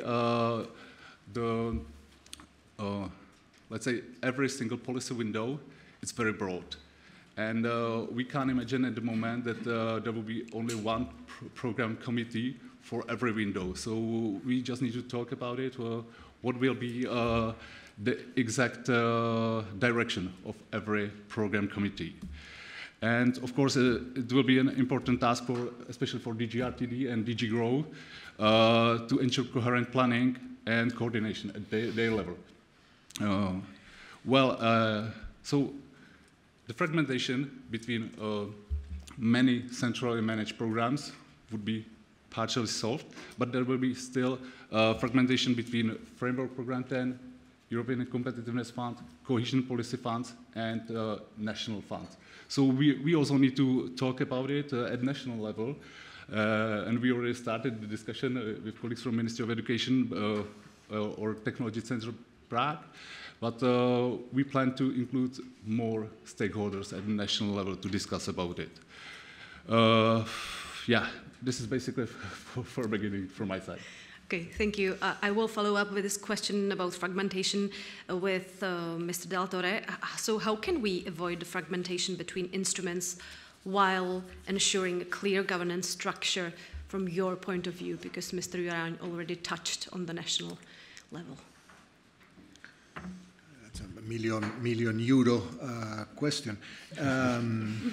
Because indeed, if the step that the Commission is putting forward is, because you have mentioned, to reduce fragmentation at least at the level of the centrally managed or implemented funding programs of the EU, that has to come, this consolidation of funding instruments, with a flexible but clear governance structure that is going to be very much connected with the annual budgetary cycle. So, I mean, in the mind of the Commission, it's clear that the budgetary authority is with the Parliament or with the Council. So that's part of the, I mean, that's a given. It's not we play around that basic rule of the game. No? And indeed, one of the ideas that has been put on the table as part of the so-called steering mechanism, which is part of the interinstitutional agreement for the next MFF, is this competitiveness coordination tool, for which a communication was announced in autumn this year. I hope that we will make it still, but we are still in autumn until the 21st of December. Let's see if we manage to have it by then. But okay, I'm talking very much on a personal level. We are, at least on the side of DGRTD, very much looking forward to that coordination tool, which, as you can imagine, will be coming basically from the central services of the Commissions. We are a bit also in the hands of other colleagues in the bigger house of the Commission. But leaving aside the details, that at least at my level I'm not aware of the CCT, what is clear and what is mentioned already in the text of the proposal is that in order to move from a legal basis that in intention is linear, has less level of details, as I was saying before, in order to move from that level to the programming level, where you go concrete into the details, you need to have some steps therein.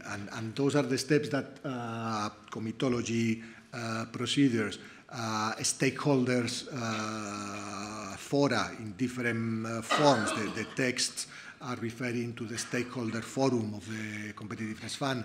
On the side of research, we are talking about the Observatory on Emerging Technologies, also gathering the perspective of the research community, etc. Those are the intermediate, steering bodies, elements that will give input and directionality to the programming exercise. No? Because even if at the programming level we aim for being less prescriptive in order to give more room of maneuver to the community in terms of how to reach levels, not to say, okay, you need to go this way, but this is the objective, and now up to you to come up with the best way to achieve results and outcomes. Even if we want to be less prescriptive, there needs to be content in the work program. No? That's clear. I think it's a challenge, and I think we need, as I was saying, we are just in the building blocks, but sooner than later we need to start getting concrete into the detail, start putting flesh to the bones and getting more details on what is this famous CCT, how is it going to work, etc. No? Because also for a very practical reason, if we don't want, and I'm assuming no one wants, not on our side, not on member state sides, if we don't want 2028 to be an idle year, an unproductive year, calls should be opening early in 28, and for that we need to get moving with the programming already next year, 26. So details need to come, as I was saying, sooner than later. Okay, thank you.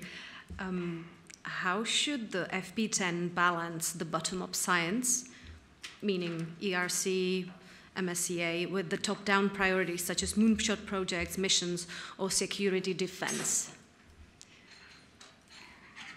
Whoever. Yeah, maybe I will try to answer this question, or I will just give you my point of view. We, as the Czech Republic, we of course want to have measures, instruments to support all the range of research and innovation activities.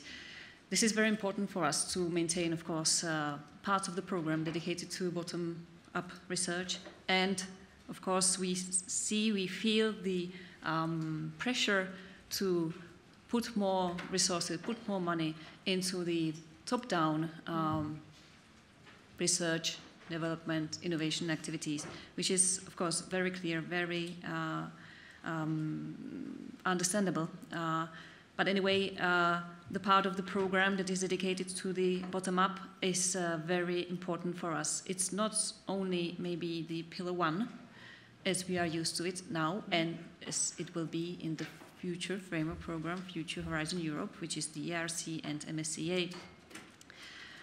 It's also part of the Pillar 2, and this is something that we are waiting for what the future will bring, because as we have heard, the Pillar 2 in the future framework program will be tightly connected to the competitiveness fund, to the 4 policy windows, and there we fear a bit that the basic research maybe won't have so much opportunities as it used to have, and there should be some kind of maybe still measures or some kind of instruments that could also allow the basic research to apply for funding. The top-down priorities that were mentioned here, the moonshot projects, missions, security, defense, they are very interesting. Missions especially, because missions were presented as a very big novelty in the Horizon Europe, current Horizon Europe. And the practical implementation of this tool hasn't been very successful, if I may say so. At least from our national point of view, it wasn't as successful as maybe we expected. The promises from the very beginning were very, very high. The ambition was very high. The same goes with the moonshot projects now. We still don't know what to imagine behind that label. We don't know if there will be some kind of missions like version 2, or if it will be something totally different, if it will be something more connected with the European Competitiveness Fund. So this is something that we are still a bit hesitant towards the proposal as such for the moonshot projects. I don't want to say that this is not something feasible, that this is not something that this maybe it won't be successful in the future. Why not? But still, as my colleague said, the devil lays in the detail, and the practical implementation of all these instruments is the key. The security and defense area is something that we understand as a necessary part of our future activities, also within the field of research and development and innovation. So we accept, of course, the position that is spread around, I think, all the member states and the Commission as well, that we have to focus on it as well in our future Horizon Europe program. However, again, we should make sure that this won't be the only focus within the Horizon Europe. This Horizon Europe won't be another program dedicated to defense, primarily defense, and we don't want to see the situation that all research projects, all research activities are labeled as, like somehow producing research, security research activities, just to label them as such, because this is not the point. We don't want to label the projects, this is security-related project, only for the fact that it will get more money. So this is something that we fear a bit, that this might happen also in the practice in the future. Yes, so that's from my point of view. Maybe Mr. Juraš can add. Yeah, maybe I basically agree what was already mentioned. I would only say a few words that, and it was already mentioned earlier today, that for a research ecosystem, as we have in the Czech Republic, ERC or Maria Curie Skłodowsky Action are key instruments for talent, capacity development, international mobility, or institutional innovation. So I would say that Czech industry and applied research organization are ready to contribute to mission-oriented projects. But we should also avoid excessive industrialization of framework program that may undermine scientific autonomy. I would say that because, last year or since the Draghi's report was issued, we can hear that imperative that we should catch up with the US and China. But it could create a gap in the knowledge that would be need to fill in later. So we should take it in our mind, and what should be also mentioned that the excellence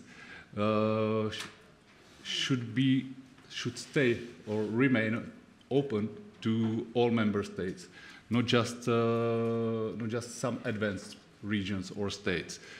So policy windows and work programs must remain generally open, not conditioned to existing consortia or links among large established players, because, and this is one of the key points we try to negotiate within the Council of the EU, that expert potential exists across the EU, not only, let's say, in the West.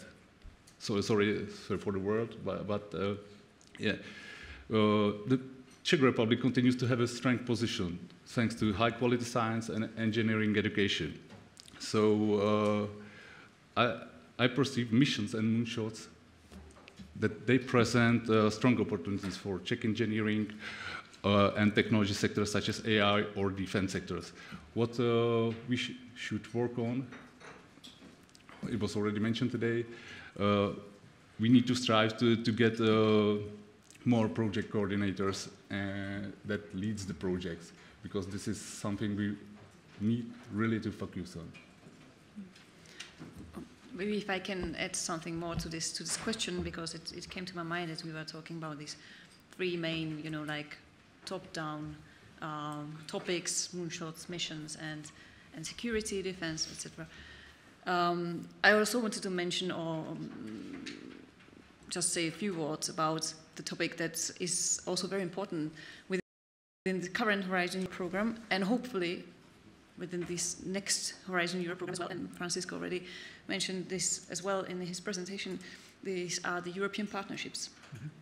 Because the European partnerships for us from the national perspective are extremely important. I know that they are still too many, maybe from the Commission point of view, but we have gone, I think, a very successful way from what was in Horizon 2020, there was a bunch of, initiatives, joint program initiatives, ERA-NETS co-fund joint programming initiative as well, but like these type of instruments. And these were rationalized into a set of European partnerships. Like the vision was very nice from the very beginning to make very clear structure of 3 types of partnerships and to try to implement them in the same way, possibly. Of course, the reality is, again, different because we see that not all the European partnerships within like one bunch or one group are necessarily the same, that they need some kind of different, flexible implementation. But there is some kind of progress, I would say.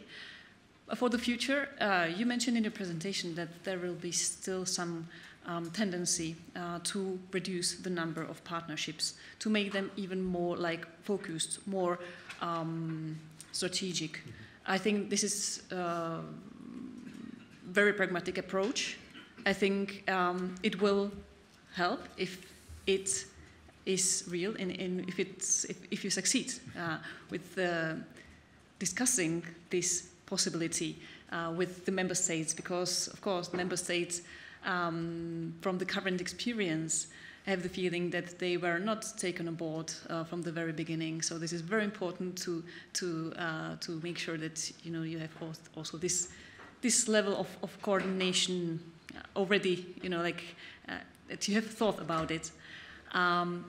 But what I was thinking about the European partnerships in the future was something maybe very similar to the Moonshot projects. I don't know. I still don't know what's behind that. So that's maybe something that I just can't comment on in a very concrete way.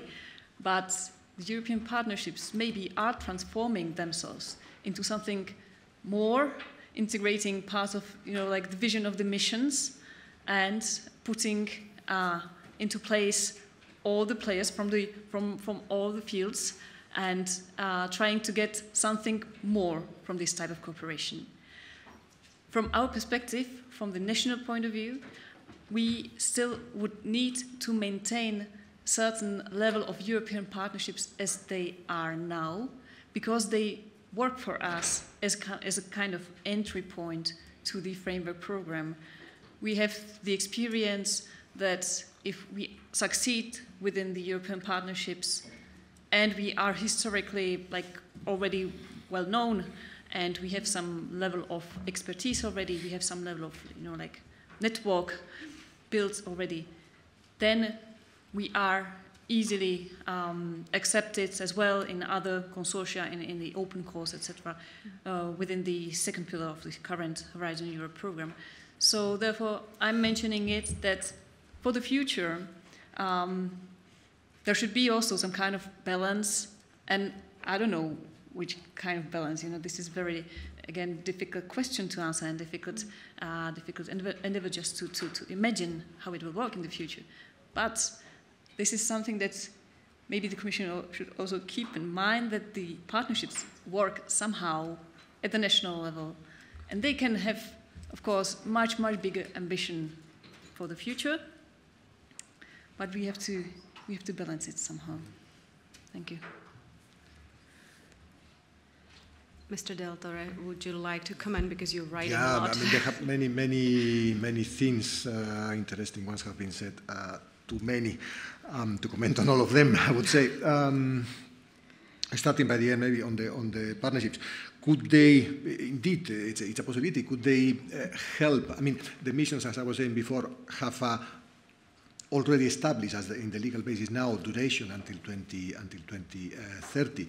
What will happen to them? I mean, in practice, I don't know, and I don't think anyone knows, but what is clear is the objectives behind them, they will continue. I mean, it's not that because the mission on cancer will finish, there will not be a need to work also from the research and innovation side on dealing with cancer, no? Or on adaptation to climate change, on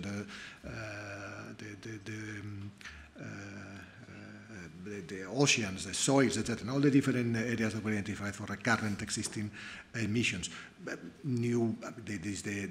Beating Cancer plan. I mean, there will be mechanisms, initiatives that could help on continuing the work of the mission. The idea was to launch, in terms of what was specific around the missions, the idea was launching a new way of dealing and involving, maybe particularly visible in the case, I think, I'm not an expert on the missions, I have to say to start with, but maybe it's more visible on the cancer one and on the climate adaptation one, a new type of approach involving local communities, no, in the implementation of the activities.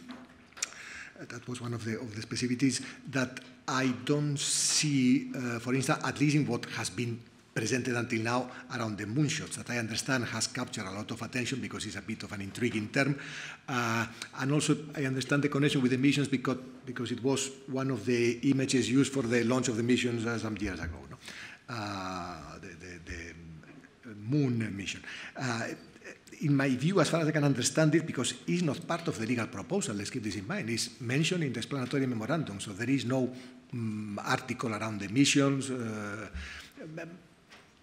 How I take it, how I have interpreted it, is that this is mostly a way of trying to make it visible, to make it, how to say, understandable, comprehensible, which is the idea behind trying to bring together basic fundamental research and coupling it as seamlessly as possible with the deployment and piloting and commercialization phase later on through the connection of the competitiveness part of Pillar 2 and the ECF. No?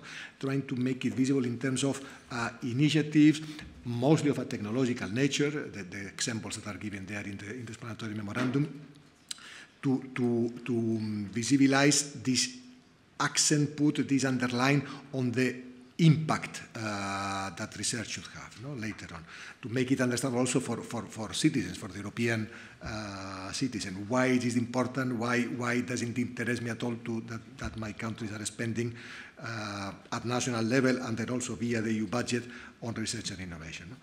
No? So take it for the moment at least mostly as a telling or a metaphor of what was is aiming at, not that there's going to be a type of instrument moonshot. I would be surprised to see it happening like that. And also being realistic, if we are talking about annual or the most biannual work programs, how a moonshot around any of the examples there is going to fit in a year-over-year program. The aims behind those are running over maybe decades, you know, for some of them. So voila. But on the idea of, yeah, some of the, I mean, that in the new landscape of partnerships, some of those could continue in a different way some of the aims of the current missions, that's certainly something that should be discussed. In any case, on the partnerships, I fully trust that colleagues working on that and are opening and are in the preparation of the Single Basic Act for 2026, opening all the necessary dialogues with member states, because that's indeed it's an action where the agreement of all the actors is needed. No? And maybe a word on balance. It's not always easy, of course, to reach balance when you need to try to strike or touch different objectives at the same time.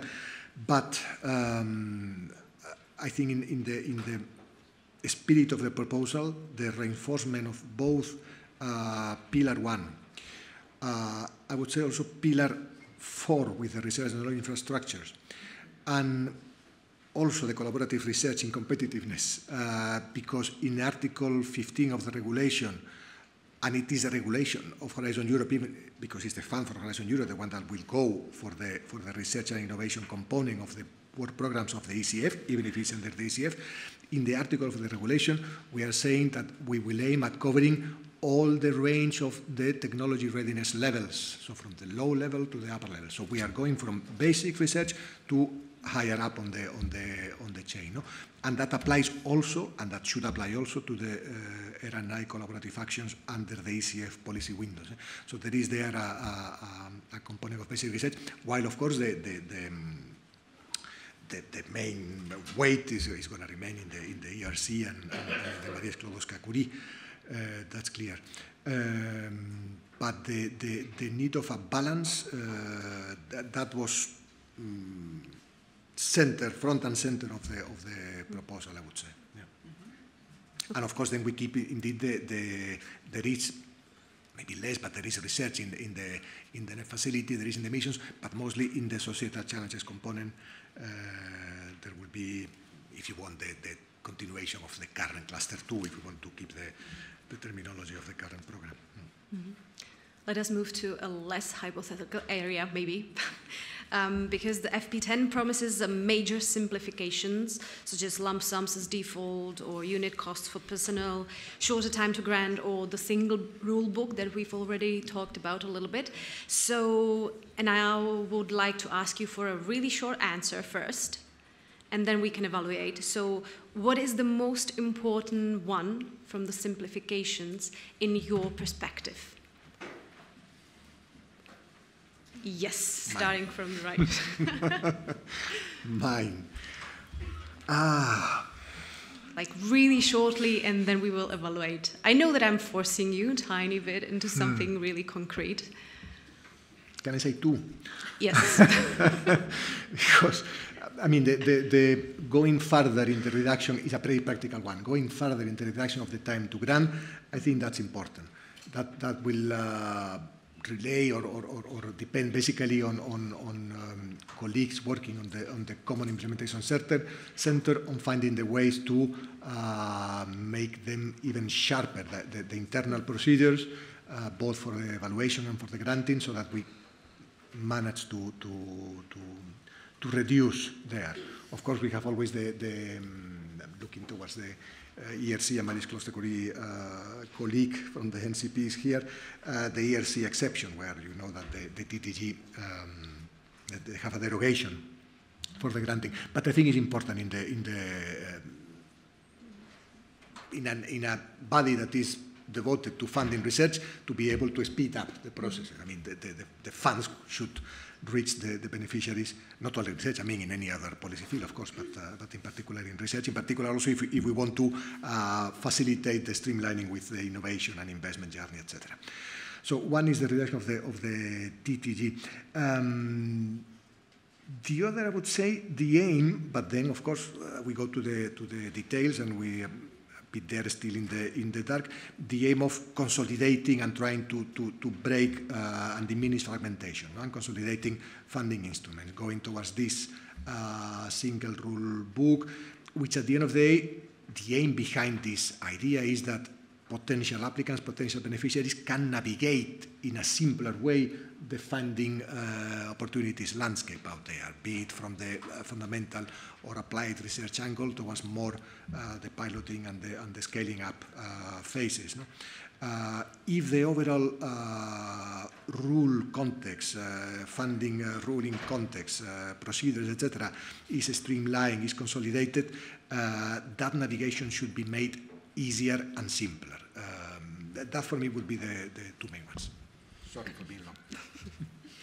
Yes, this was very concise, and I just can say that I agree. But I also see as the major issue and something that would really help the applicants, and it is a very visible and very tangible result after all in the end, is the time to grant, because still it takes a really long time, and to shorten this phase is, of course, a real challenge, but it would help also to raise the motivation to apply for the grants within Horizon Europe, because this is something maybe that we are also struggling at the national level, but when we have seen it on the data, that we are as Czech researchers, Czech institutions or national institutions that apply to Horizon Europe, we are quite successful if we apply, and this is the fact. If we apply, we have to, of course, motivate more to the process of application. And then if the applicants see the results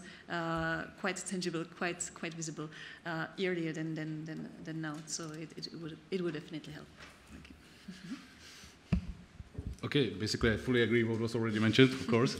But I would mention, if only one, use SCOs and lump sum and and the unit costs, not only at the European level for the instruments such as ECF or Horizon, but also for at the national level, because in the upcoming programming period, we also want to introduce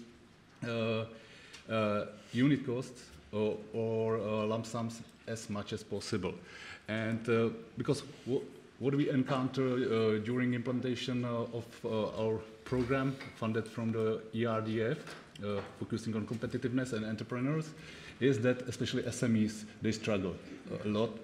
Of course, they will also struggle at the beginning with using SEOs, but the real cost, yeah, there will be still some place for real cost, but we, for example, we want to use a unit cost for researchers.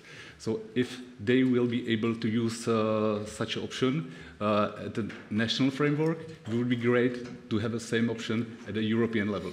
So it will also have synergies between different instruments. Okay, thank you. FP10 also foresees a stronger role for the AIC, ARPA-DARPA-like approaches, and closer links with national and private funding. So how can Europe and Czechia ensure that the excellent research results are effectively translated into innovation and economic impact? Maybe we can start with the Ministry of Industry again. Well, I will probably start with the national level, because currently we submitted to the monitoring committee a program amendment introducing step priority within the program. So step priority is Strategic Technologies for Europe platform. It's a Commission initiative which includes all the member states to focus on pressing issues, and it's basically fully in line with the proposal of European Competitiveness Fund, because there are 4 sectors, same sectors as they are in the ECF. So basically, this is our preparation for the future. It's kind of a lab for us. We want to try in the current programming period how to work with such a prioritization and with supporting this kind of strategic technologies. And we believe that since the STEP is focusing mainly on development and manufacturing and actual deployment of the critical technologies, so we believe that it can help us to set up next programming period, not only like at national level for cohesion policy funding, but also how to work with Czech enterprises in terms of preparation of ECF.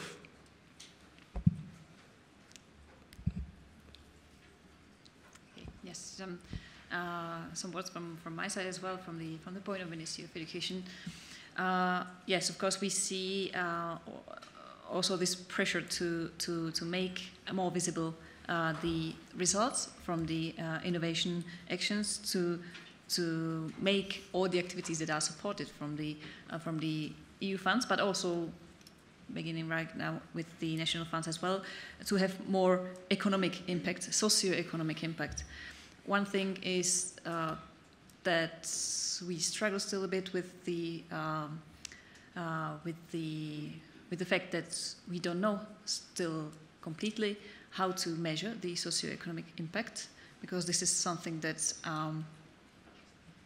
can be very different from one instrument to another.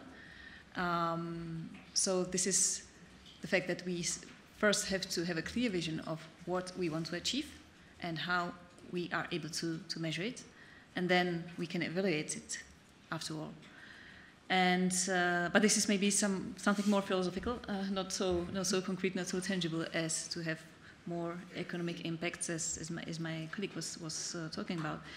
But I just want to mention that we have supported also the activities related to the technology transfer in past years. We have funded at the level of institutions, the involvement of the technology transfer offices.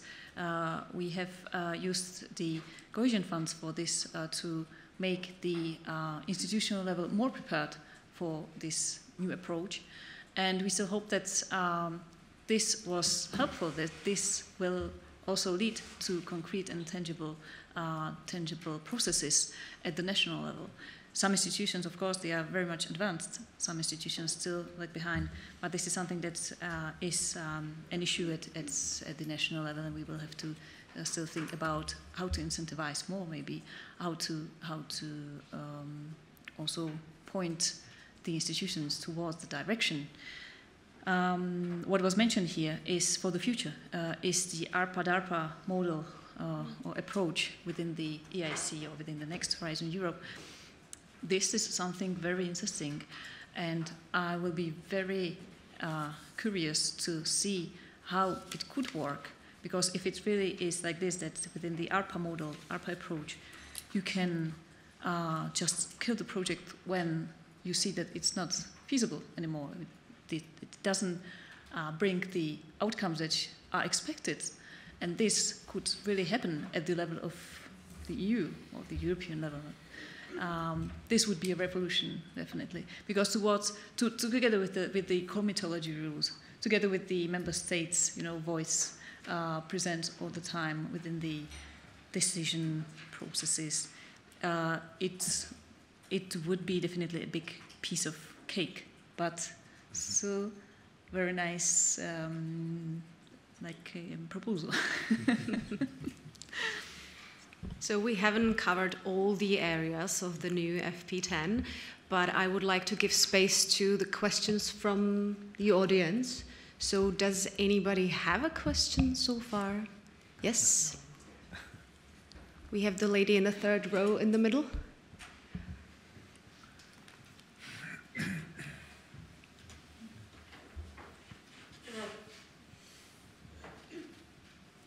Thank you very much for this opportunity. My question is connected to the problem we are just currently seeing, which is a huge increase in applications across all calls. It's probably due to the situation in the US and also maybe due to the situation of using ChatGPT. In some calls, the success rate has dropped below 2%. For example, Pathfinder Open was something like 1.5%, which basically changes the evaluation process in the lottery. So what are you going to do with this situation in the next program, or maybe even in the actual one? Indeed.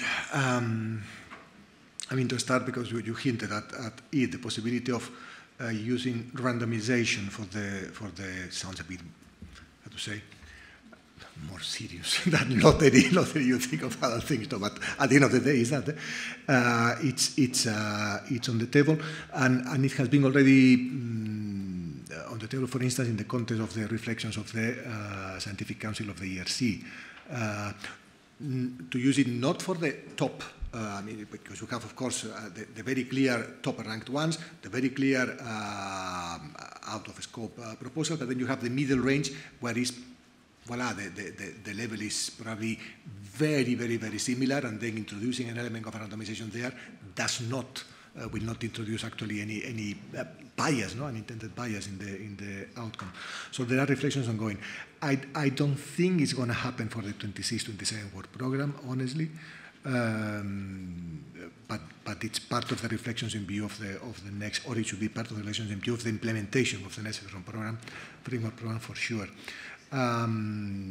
Indeed, in the context of bottom-up calls, the situation in the States in terms of the policy measures on political science, on the policy on science and research has had an impact not only at the union level, but also at member states level, trying to attract and put in place measures to attract researchers from the US that can have made more attractive or more appealing the calls from the ERC. For instance, there will be the so-called super grants in the ERC for 2026, giving an extra support for those researchers that would, to say, get and move to host institutions in Europe, etc. Indeed, it is a counter, how to say, or a side effect of trying to make Europe an attractive place for research, that you increase the number of applications across the board. In collaborative research, a certain way to mitigate that negative impact is the use of the two-stage evaluation processes. No? That has been already piloted in 25. It will continue in 26, 27 for certain calls. It makes more sense in some areas more than in others. No? And in calls or topics where you expect a higher level of subscription, there it's more meaningful to use the two-stage in the sense of reducing the burden for applicants, no? And only expecting a full proposal from those that pass the first cut. No? Yeah, that would be my first Thank you. thought on that. Do we have one more question from the audience? Yes.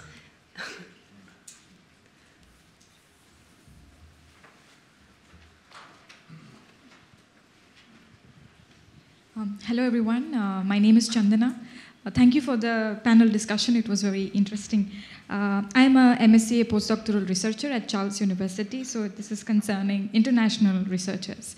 So I often see that there are many international researchers here in Czech Republic. In my own lab, we are quite a few of us, but we often struggle to secure continuity after 2 years of the project or the fellowship that we do. So do you have certain from your own experiences, do you have certain plans or steps that we should take to help us get better at this after our fellowship? How do we continue our career growth? Some insights from all of you. Thank you. Thank you. And if I may ask for a little, shorter answers. Yes, sure, Thank you.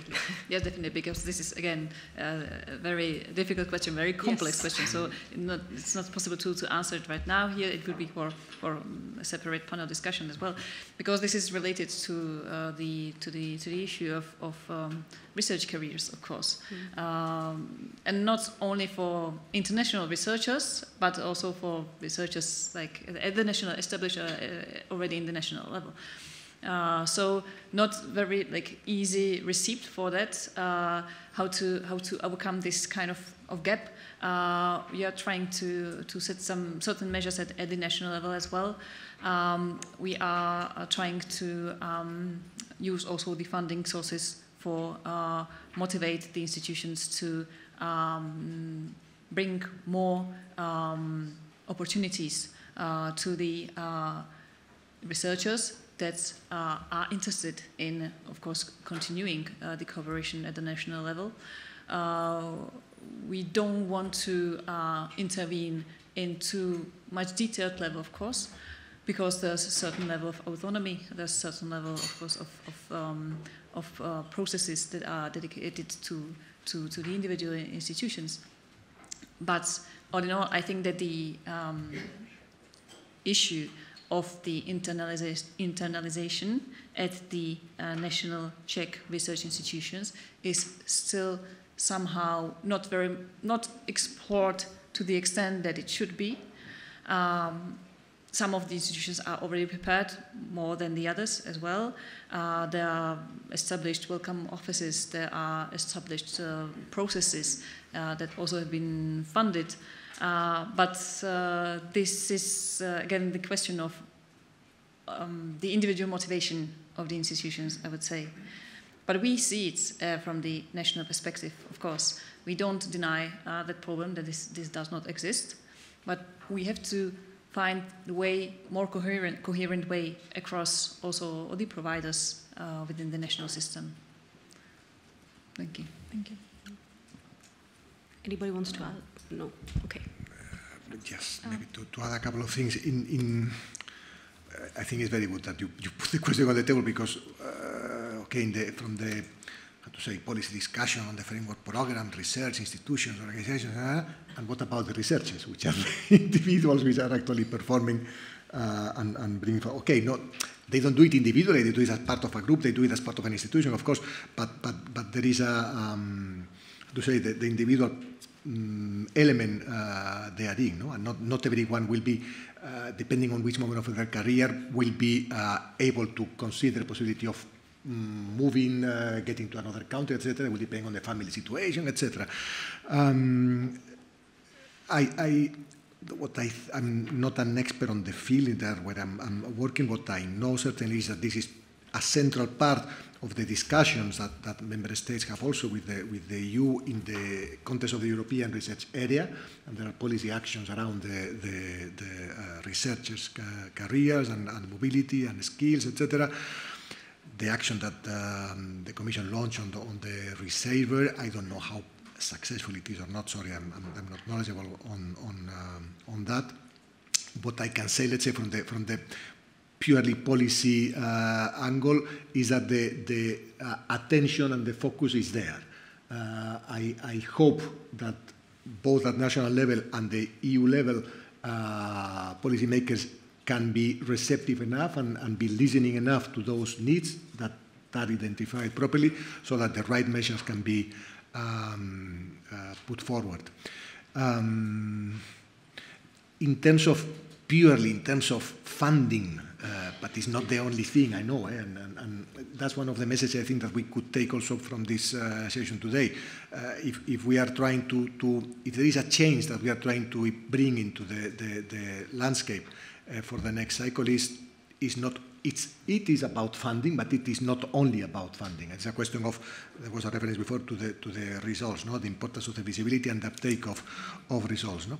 So it is not only about funding, but in terms of mobility and careers, it is about funding. And the fact that Maria Skłodowska-Curie actions is being reinforced, that's a positive angle I would underline in relation to the proposal for 2834. No?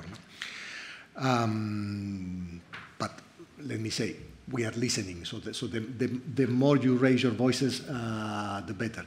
And also, if the question was in particular, what possibilities are there, what options, reach out also, and here I want to pay tribute to the not because some of you are here, but because I think it's necessary to do it, and it's a question of fairness, to the work done by the national contact points. Not only in the Czech Republic, but around the different member states, in terms of facilitating, spreading information, raising awareness about opportunities that are there for you. No? So in case of very practical, concrete doubts, reach out to them, because they are well prepared to also guide them. Yeah. Just an additional question to add to that. Are there any specific mistakes that we are doing as international researchers? I'm not really, I mean, from our point of view, what is it that we can improve? Because, yeah, this is what we can do from our end. So do you have any perspective on what are the recurring mistakes that often researchers do in this field? When you say mistakes, you mean in terms of applications, on mistakes that are identified in the evaluation of proposals? No, you are going... More like structural and also personal mistakes, in the sense that we might not be networking enough, or we might not collaborate as much as the locals do. So very honestly, I lack expertise and knowledge to tell you something meaningful and that could be helpful on that. Okay, thank you. Ladies and gentlemen, thank you very much for your attention and your questions in the first half of today's program. And great thanks are due to our panelists for their answers and insight. Thank you very much to Pavel Juráš, Lucie Núñez Ponta, and Francisco de la Torre Francia. Thank you very much for coming.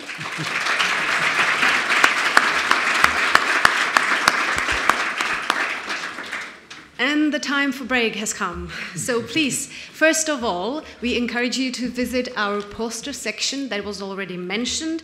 And just to give you a little taste of what you can see, there is a poster all about AI and fairness, or DNA as a storage medium. And there is also a project aiming to boost circular economy.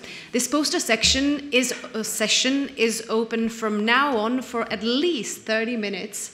so you can engage also in some conversation. And in case you want to know a little bit more and you don't have the time to explore all of it, you can easily find all the information on the website CZEDER.cz.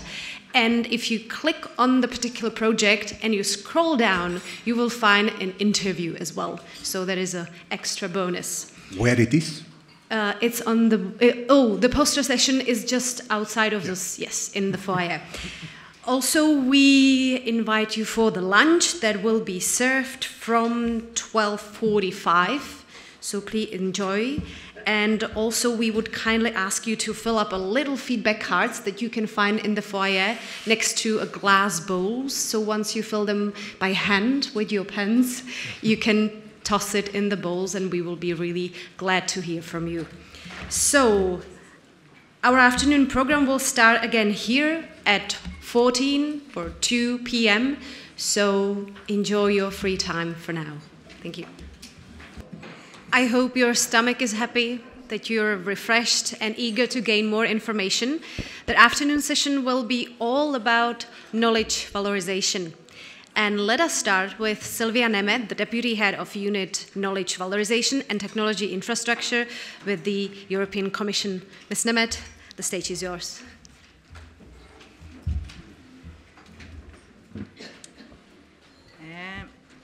Good afternoon.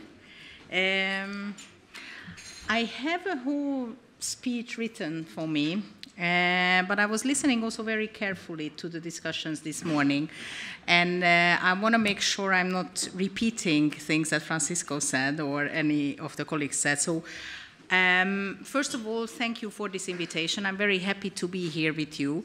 I must tell you that this is not my first CZEDER event. I came here earlier, a long number of years ago. And but not, I was not speaking. I was not a speaker. I was a participant, and it was not about knowledge valorization. That is actually the topic of this afternoon. I want to mention that I'm very happy to see that so many people are present and stayed here for the afternoon session.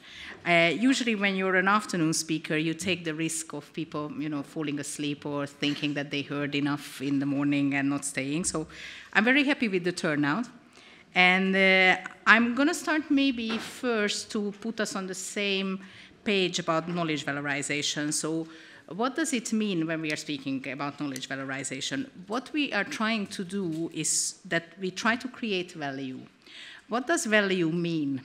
Value can mean a number of things: new products, new services, new ideas that can help people and the society. Ultimately, it is about sharing knowledge and working together. And this is what we are also trying to do here today, working together. So I'm going to be speaking now, then I'm going to be part of a panel discussion, and I'm very interested also in your ideas and your feedback. So we will make sure we have enough time also for the questions and answers. What I want to mention is that knowledge valorization, of course, is broadening the scope of how we look at research and innovation, because it includes a number of actors and disciplines and people that are maybe not used to working with each other. And what we want to make sure is that good ideas, good products, they don't stay on the shelf, but they become successful, and that they stay vibrant enterprises that are growing in Europe. And we would like to make sure that the fruits of all of our collaborative efforts are then bringing benefits here in Europe. I think we are very lucky to be working in the European Union, and I'm not only saying this because I'm a European Commission official, but I think we are very lucky because we have an immense potential here to transform the lives of people through research and innovation. And for this, we really need to make sure that, that the measures that we take in making meaningful the value that we can create is recognized. And I think also the success of this work and what the European Commission does and what the European Union does is recognized in the world. Maybe some of the bits and pieces are not always understood. We also had a lunchtime discussion with some of the colleagues about how this whole thing is paid for, what is it going for. And I actually think that today, where we are, it is a very timely discussion. We heard already that the new multi-annual financial framework proposal is published. The new European Research and Innovation Framework proposal is under negotiation. And it is a big achievement that we managed to have this going further. I would also like to mention that we have a very busy year this year. We had the EU Startup Scale-up Strategy adopted in May.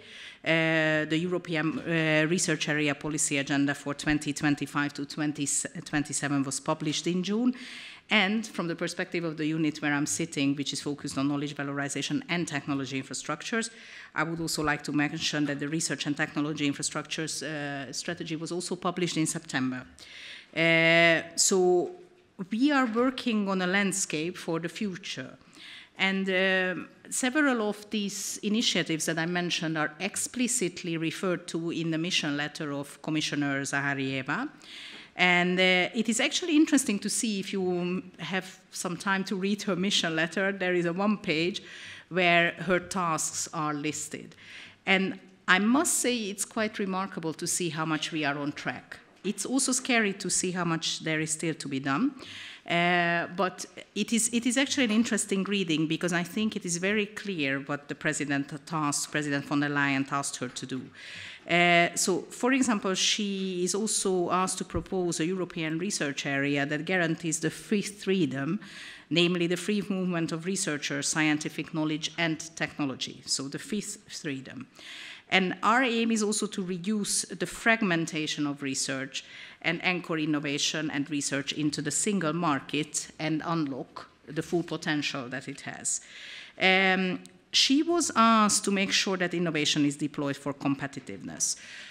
How do we start this? I mean, everything starts in the local ecosystems, and that's the start of the journey to the market. And in our digital world, we see that local ecosystems must function, but they also must be very well connected to the national and to the international R&I ecosystem.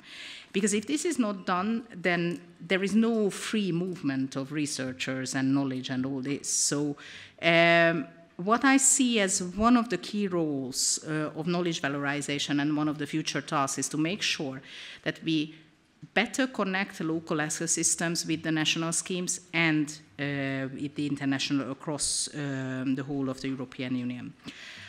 I would like to maybe recall a bit EU policy context also on knowledge valorization. So we have, from 2022, a council guiding principles for knowledge valorization. And this replaced actually the earlier guidance that was dated from 2008. And actually this is a shift that reflects how much more complex the knowledge value chains became in Europe and around the whole world. And that we need to co-create, we need to ensure that there is interdisciplinary collaboration, and that all stakeholders must actively participate in this. These recommendations are, of course, much more wider and more detailed, and they include also codes of practices for practitioners and stakeholders.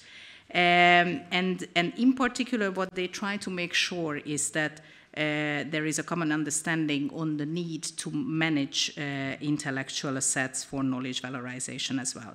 So actually, basically everybody, all the organizations, all the actors around the research and innovation ecosystem can benefit from these recommendations. So universities, researchers, scientists, businesses, including small ones, because let us face the reality, small businesses have much bigger costs when they are trying to valorize their knowledge than larger companies.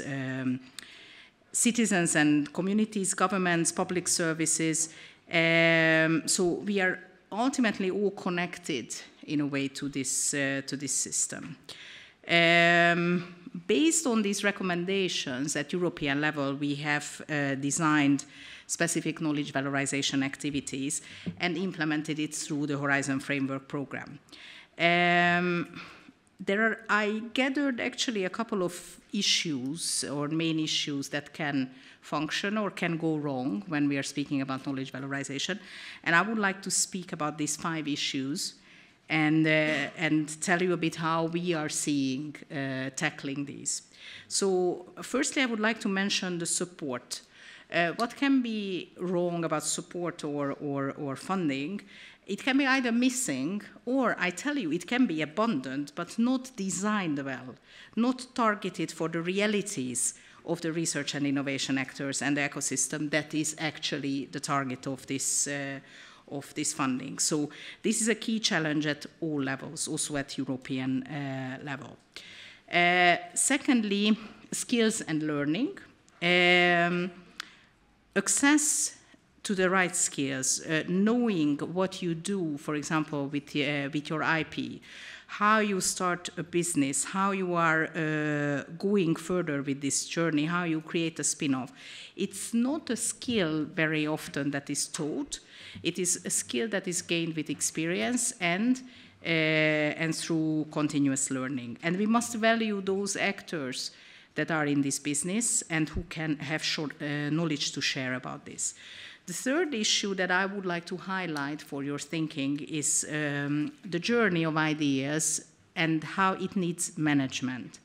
Very often we think there is an idea and then good ideas find their ways. No, that's not true. Actually, many good ideas can be shelved, or you can find actors, malicious actors, who just patent something so that they can put it away. And then a good idea is shelved. So we need to make sure, and especially those that have good ideas, that they have professionals and they have specific intermediaries who act together to make sure that there is a management of this. The fourth, people. I think people should be centered to knowledge valorization. Knowledge is ultimately valorized for economic and social benefits. So we certainly believe in the Commission that citizens should be involved, and we work a lot with knowledge valorization organizations. And I will speak a bit about afterwards about a couple of consultations and a couple of practices that we are doing in this sense. The fifth and last is monitoring. It is very difficult sometimes to agree on how we monitor the knowledge that is valorized. And from the EC side, the Commission side, we are very much committed to continuing this investment in the knowledge transfer infrastructures, in the development of professionals, the intermediaries, so that we can make sure that the system remains effective and sustainable. We must make sure that we address each and every issue, and that the funding is tailored to this. So I am pleased to mention that the FP10 proposal, the Framework Program 10 proposal, foresees the necessary framework for continuing European-level support for knowledge valorization. And this goes hand in hand with the different measures foreseen and the different budget windows that Francisco explained, including the European Competitiveness Fund. So we must make sure that, knowledge valorization is present everywhere. So funding, yes, at European level. I'm sure at national level it follows as well. And we must make sure, of course, that the different regions who have the potential to invest and the interest to invest together in knowledge valorization, they also do so. On skills and learning, I would like to highlight that we are running the European Knowledge Valorization Platform, where you can find a lot of interesting information about and best practices about how knowledge is valorized. We also run about every second month knowledge valorization talks. All this is available on the Knowledge Valorization Platform. Please have a look at it. There are a number of very interesting discussions. And we are also highlighting this, of course, in the context of the European Research Area agenda. We also follow EU-funded projects that aim to foster intellectual asset management and strengthening the role of intermediaries. Then I go to my third point on the journey of ideas to the market. I mentioned the adoption of the Scale-Up Startup strategy, and I would like to highlight that under the Lab to Unicorn initiative, we foresee specific measures for building a blueprint on licensing and spin-off creation, or providing further support to capacity building of technology transfer offices and strengthening the role of venture builders in research performing organizations, including universities, research infrastructures, and RTOs. On people, all of this is done through extensive consultations. For example, we just started expert consultations for preparing the blueprint for licensing and spin-off creation. And we are also part of the different public consultations that are leading up the way for the different European acts that are on the agenda. Lastly, I would like to highlight what we are doing also on monitoring. So we are working on the renewal of indicators and metrics for knowledge valorizations. And these metrics and indicators are designed to capture the full spectrum of knowledge valorization activities.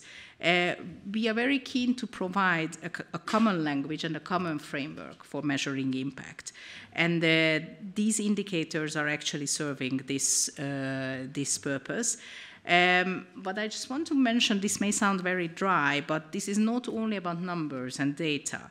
It is about telling the story of how research and innovation makes a difference in people's lives.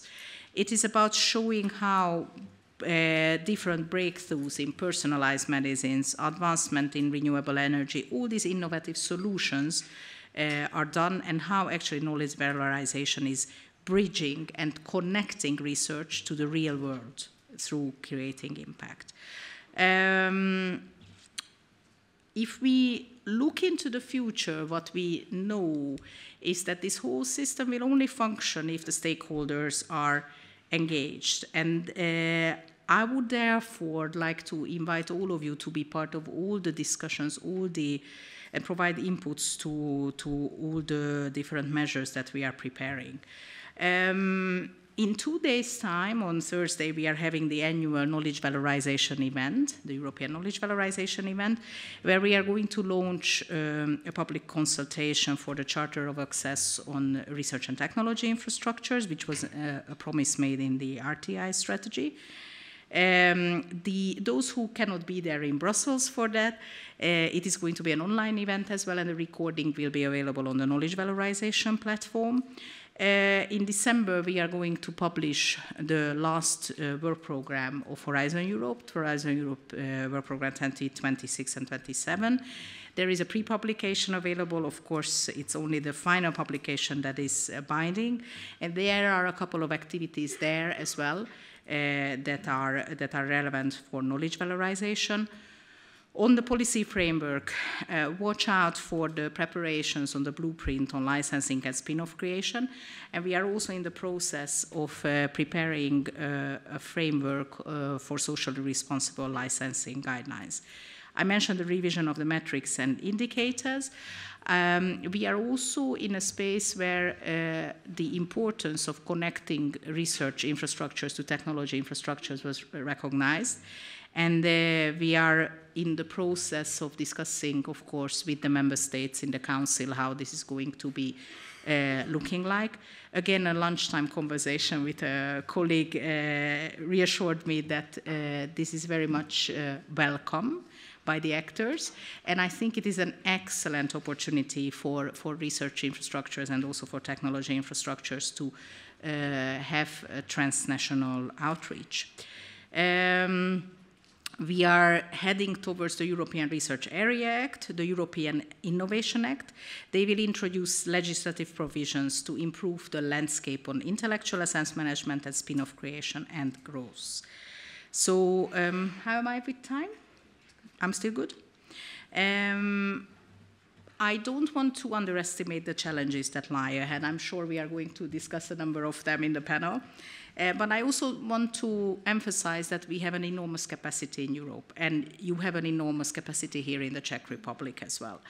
And I would like everyone to be part of creating the framework, a framework that is adaptable, practical, and inclusive for everyone. And I think today is an excellent opportunity to have meaningful discussions about knowledge valorization. I encourage everyone to be not provocative, but at least candid in your feedback. Tell us how we can do better.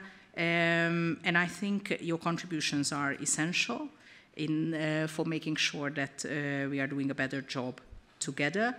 I would like to invite everyone to be part of this, and please watch out for everything that the Commission is trying to put on the table, and make sure that that knowledge valorization is bringing a brighter future for all. Thank you.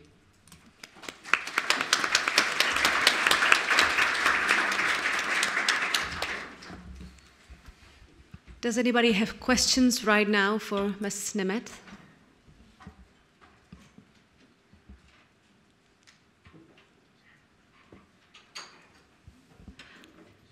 You mentioned 5 issues that needs to be taken care of, each and every one of them. So what would you say is the biggest challenge for the European Commission out of these 5 now, and maybe if you expect some change in the future? I think, the funding is there now, so that I would take out as the biggest challenge at European level. I think the consultations, the interaction with the people are there. The frameworks are going to be there. What I think is going to be the biggest challenge is to overcome the fragmentation and to make sure that, that people get used to working with actors that they are not used to working with. Because otherwise these knowledge valorization chains are not going to work. So I think we need to reach out of our comfort zone. Other questions? Yes? Wait for the microphone, please. So there was something about free movement of scientists, if I got it right. It's the 5th movement? Fifth freedom. 5th freedom. Yes. Could you elaborate more on that? Thank you. Yes, so basically, you know that actually in the EU there are 4 freedoms, the free movement of people, capital, and all this. And actually what we introduced here in relation to the European research area, it's not a new thought, is that this whole European research area concept will only work if there is a free movement of scientists and of knowledge. And what it means, of course, that scientists can work in the whole of the EU and they can keep their rights. But also, for example, if they have IP that is protecting their intellectual property, that they can keep it, that the frameworks are aligned. This is what I meant by fragmentation. So all this is only going to function if this sort of 5th freedom is going to function. And there is still a lot to think about this, and I invite you to have a look at this 5th freedom, and also to share your thoughts for the conversation on what are the practical realities that, for example, a scientist or knowledge valorization experts have to overcome when they are part of this. Other questions? You're all eagerly waiting for the panel session to start. Okay, so maybe we can just skip to the panel discussion because we have all the panelists here. We have Martin Fusek, I'm saying it from my left, who is a member of the Research, Development and Innovation Council and works as a scientist in the Institution of Organic Chemistry and Biochemistry of the Czech Academy of Sciences. Then we have Hanna Kosová, who is a knowledge valorization freelance expert and works also as a public affairs manager at the IOCB Tech. We have Inge Vollmann, a leader of business and innovation department at the Radboud University, and we still have Szilvia Nemeth with us. So this panel is about knowledge valorization. And maybe we start with you, Ms. Nemeth, because you mentioned in your presentation that you have some successful stories or some examples of success. So maybe you can share a bit with us. Yes, and I must be honest with you because I think we have we have a wonderful tool. I'm going to mention again the knowledge valorization platform that showcases actually a repository of best practices. So there are 150 best practices that are listed there, and I really think it's an interesting reading. I can take out a couple of examples that I find particularly interesting. For example, Ireland adopted an IP protocol, which is a framework of setting out best practice guidelines for RPOs and industry to collaborate. Let me scroll a bit. I have also the Portuguese Collaborative Laboratories, CoLabs, which is a national initiative that is designed to accelerate technology transfer and foster qualified scientific employment. In Italy, there is a program or a national platform called Knowledge Share, which is also there for valorization, and it's a collaboration between the Ministry of Enterprises, the Italian Patent and Trademark Office, and the Italian network of TTOs. I think that works particularly well in terms of equipping the different intermediaries for the journey of knowledge valorization. I also want to mention that, of course, we spoke a bit about widening countries. I mean, that is a very interesting landscape, of course, because under the widening actions, there are also activities that for me qualify as important examples for knowledge valorization. And I would like to lastly mention an EU tool that I would like to stress how important and useful it is in relation to knowledge valorization, which is the mutual learning exercise, which is run under the policy support facility. And this actually, we had a mutual learning exercise on knowledge valorization. The results of it are publicly available. And I think it is a very good, it shows very good examples across Europe on what are the best practices. We are going to speak abundantly about problems as well, but it's also nice to speak about good practices. Yeah, definitely for the start. Maybe can you repeat where to find this last tool that you mentioned, if it's on the same platform? Yes, so I really invite everyone to have a look at the knowledge valorization platform, and there you find all the links. Honestly, if you tick in EU knowledge valorization platform in Google, it's your first hit. And since we are in the Czech Republic, I would like to ask the Czech panelists what knowledge valorization policies and instruments currently exist in the Czech Republic, and which foreign best practices could Czech institutions adopt. Yeah, thank you very much. I might start, Hanka, okay? Maybe first of all, I would like to say that we are now surfing slightly general.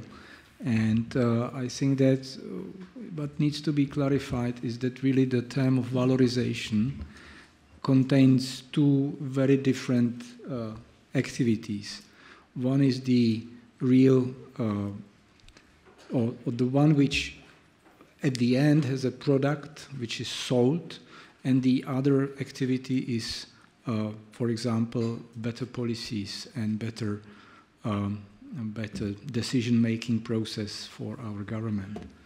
So, and these are the two different entities or different activities, which then has to be taken separately also in the technicalities to do them, as well as to support them, I would say.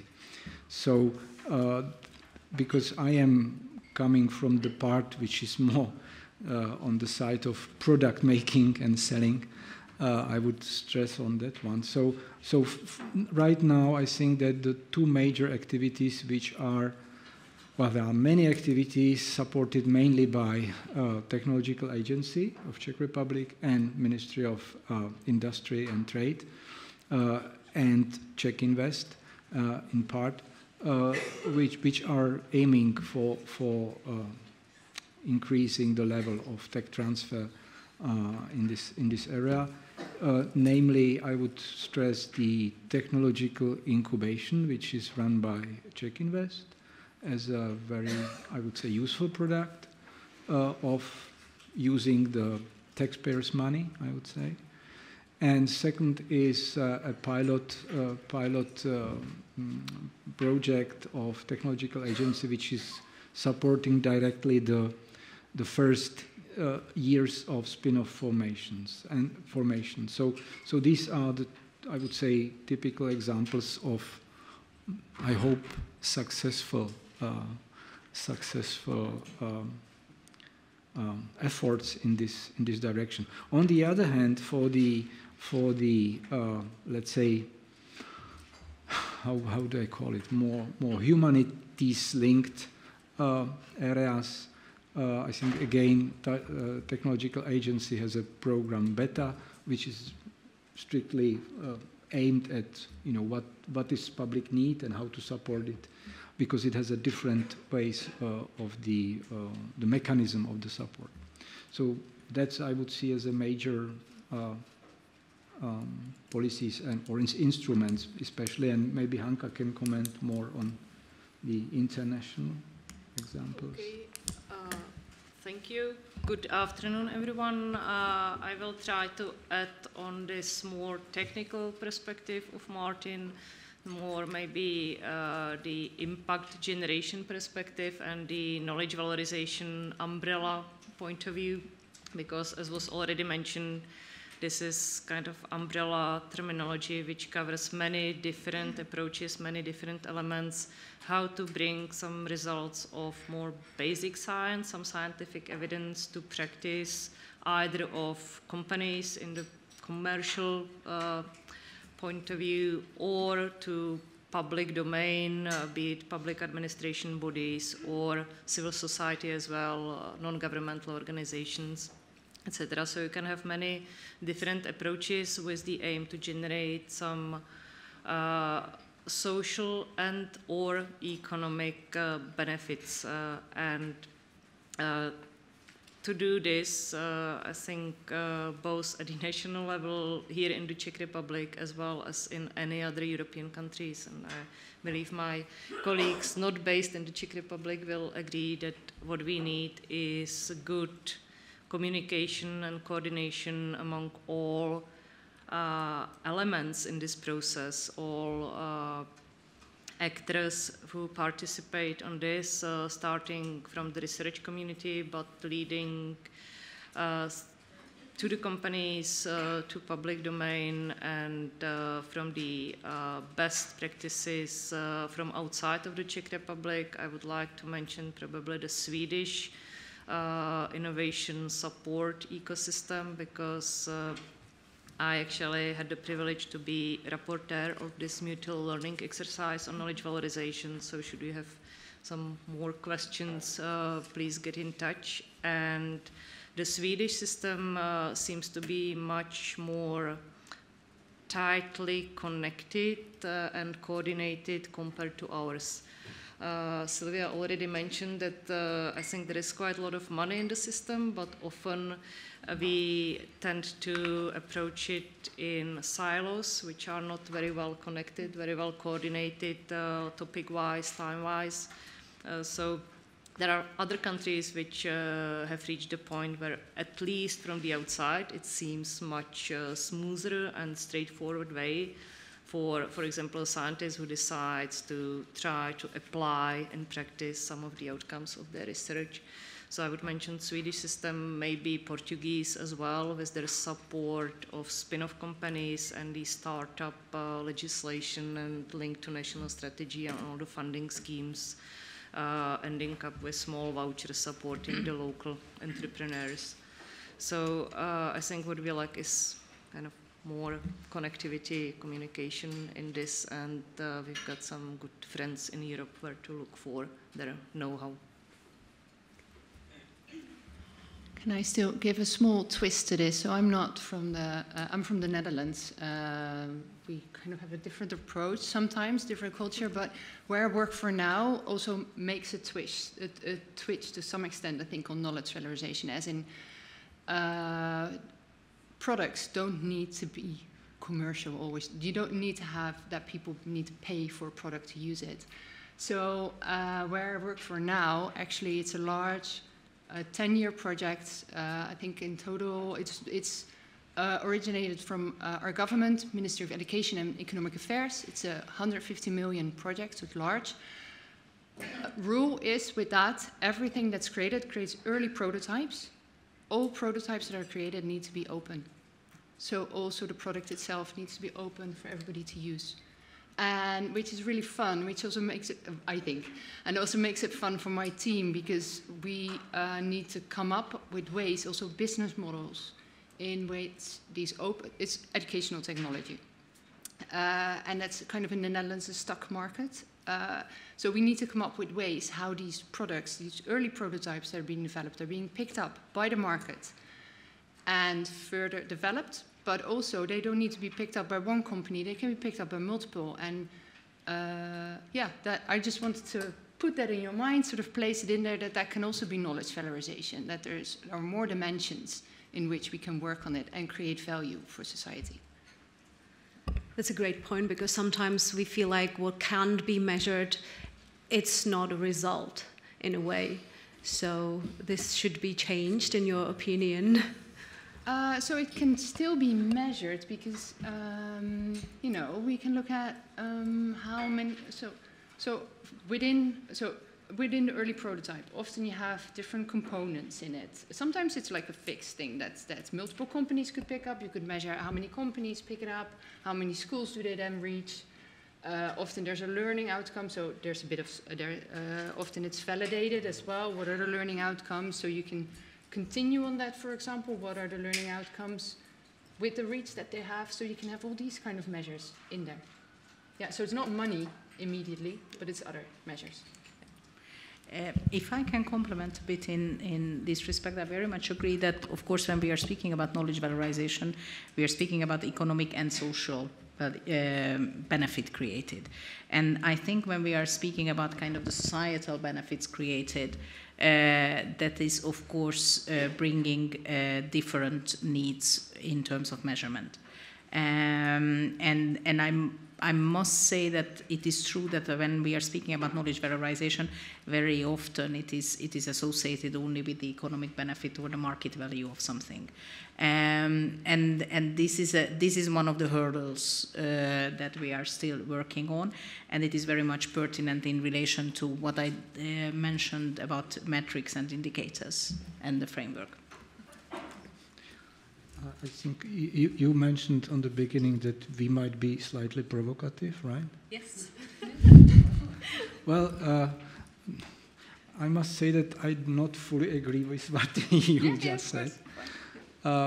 If you look on the two countries which are the most successful in the transferring, so this is United States, regardless the president, and Israel, right? And if you look on what they are doing, is basically trying to make money out of it, trying to make money out of science. And I think, and this is, and they have very little, especially in Israel, they have very little regulation. And they say, well, you have to find a way how to commercialize, because that's how you will live, okay?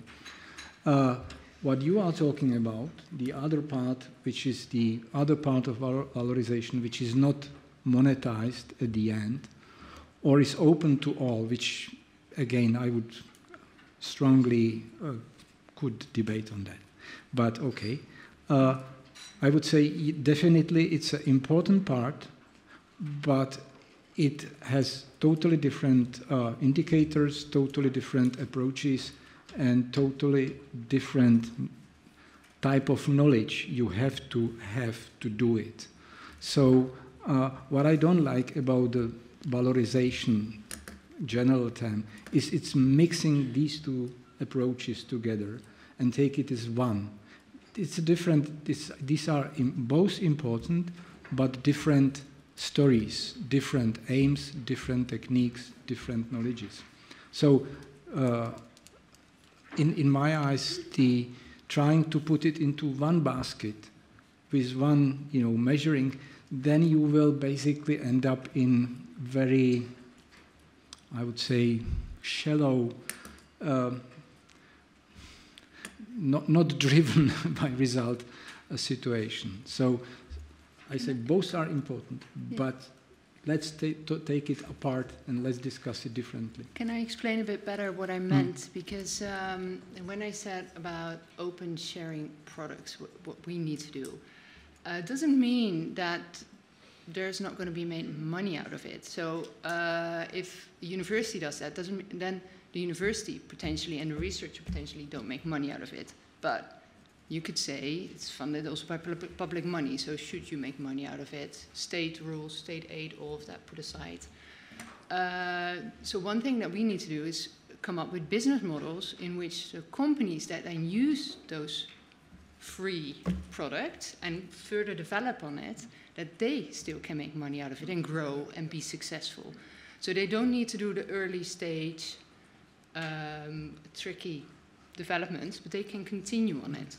And then, of course, others can as well. So that comes, I think, with an interesting playing field of how do you solve that. But I mean, that is often, sometimes not, and it depends on the field. So this is in education, which is a bit, well, still complicated, but it's a different way of thinking. And it's still a commercial route. It's still, I mean, we're funded by economic affairs. We need to improve our economic state. But it's not, as a university, asking money for it. And it's a different route. Yeah, thank you both. I just wanted to clarify one more technical issue, that when we talk about commercialization and let's call it the hardcore technology transfer, it does not necessarily mean only like technological innovations, life science field. It can be something coming from the area of social sciences, humanities, potentially art, currently called SHAPE, so social sciences, humanities and arts for people and economy is the abbreviation. And it can be kind of market value commercial projects and products, as well as we can have some more non-commercial valorizing activities streaming from more technological innovations or life science fields. So these terms are not equal, like commercial, non-commercial, technology transfer versus knowledge valorization. So let's clarify this thing. And I wanted to appreciate the efforts of our national environment, how to adapt, for example, the KPI metrics and the so-called Metodica, the evaluation of science scheme, which has been updated recently, earlier this year, and there are some new outcomes which go more towards the science to policy activities, etc. So I think we are trying to find a way how to find metrics for these softer things as well, but I agree that these should not be made completely equal with the more traditional, like money-based transfer activities. Just a comment to clarify this. Maybe if I can build on that, I think it was not a provocative question. It was it's very much interesting to see. I mean, let me say I'm an economist. I'm quite good at putting labels on things and make money out of it. So I'm not against this. But what I think is that ultimately, when you are looking at it from a tech transfer office point of view, or when you are looking at it from a policymaker's point of view, you look at different indicators. If, for example, there is a new product or a new method, let us take the example of health. And then through this new method that maybe is not bringing enormous amount of money, but there are a lot of people who are suffering much less, and it is bringing societal benefits, it is still very, very important. It may be non-commercial, as you called it, but benefits is a very wide terminology. And I think it doesn't matter whether you are in the EU or in the US or in Israel. I'm pretty sure that in the US and in Israel they also measure this. And actually maybe we can learn, from how they are putting a money label on it. So. Okay, so now we really had a discussion, and let us move to another area. the role of intermediaries, TTOs, incubators, innovation agencies, and so on. So how can these intermediaries contribute most to the valorization of Horizon Europe results? Who wants to start? Maybe Inge, can you start? Yes, happy to start, thank you. Just point it towards you so we can hear you. Happy to start, thank you. So I've been thinking about this a bit. We already got this sort of put to us beforehand, because it's a tricky question to some extent. And what I believe is, because I used to work in a knowledge transfer office for quite some time, and I think we can sometimes make things really difficult. So also for the people that we work with, for the researchers that we work with and all of that. So I think how we can contribute is by difficult things, trying to make them easier and less difficult for the people we work with, trying to be the experts in our field, understanding what it is, and then looking for solutions, not focusing on the problems, but looking for solutions and looking for ways kind of to really go forward. And that's, again, thinking from an impact thought, sort of on the wider domain of sometimes conversations can get stuck, and also the start of spin-offs can get stuck on the creation of the terms and everything around that.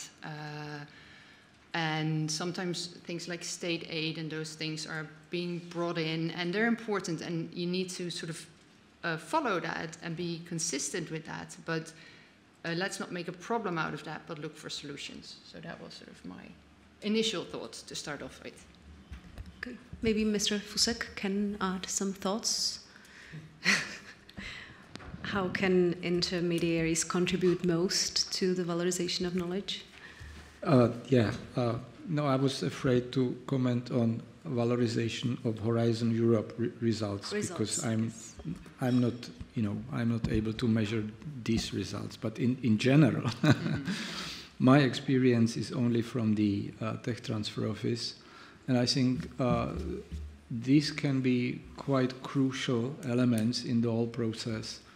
And I fully agree with one thing which was mentioned by Inge, is really to help them to overcome the situation, to help scientists when they having project which could lead somewhere, to help them to overcome this attitude where everything is a problem and everything is unsolvable because of something, EU laws or Czech laws or other laws or something. And the tech transfer can, the people there, they can try to find the ways so it's their problem, not a problem for the scientist. I would say this is one very important thing. And what we did was trying to help to develop the projects by taking away all the boring but necessary things like talking with vendors, talking with suppliers and things like that. So to simplify the process for the scientists to develop the project. And I think that's very important. Another part is incubation. Another part are let's say the innovation agencies. So it's a totally different story. But the incubation, I think that's something which in this country we are missing a lot, especially for the developing spin-offs or startups, incubators, which are, again, sorry for me, California is the place where it's successfully developed. On every corner there is an incubation, and they function not on public money but just like commercially. Every university has its incubator, and in fact we can see that in Brno, which is one of the cities here, and there is absolute absence in Prague, for example, which still makes 60% of the scientific results or research results. So this is something which I think is very much underestimated in this country. And as for the innovation agencies, I think that we have very good, I would say, interactions with both Czech Invest and the technological agencies, as well as with other programs from ministry,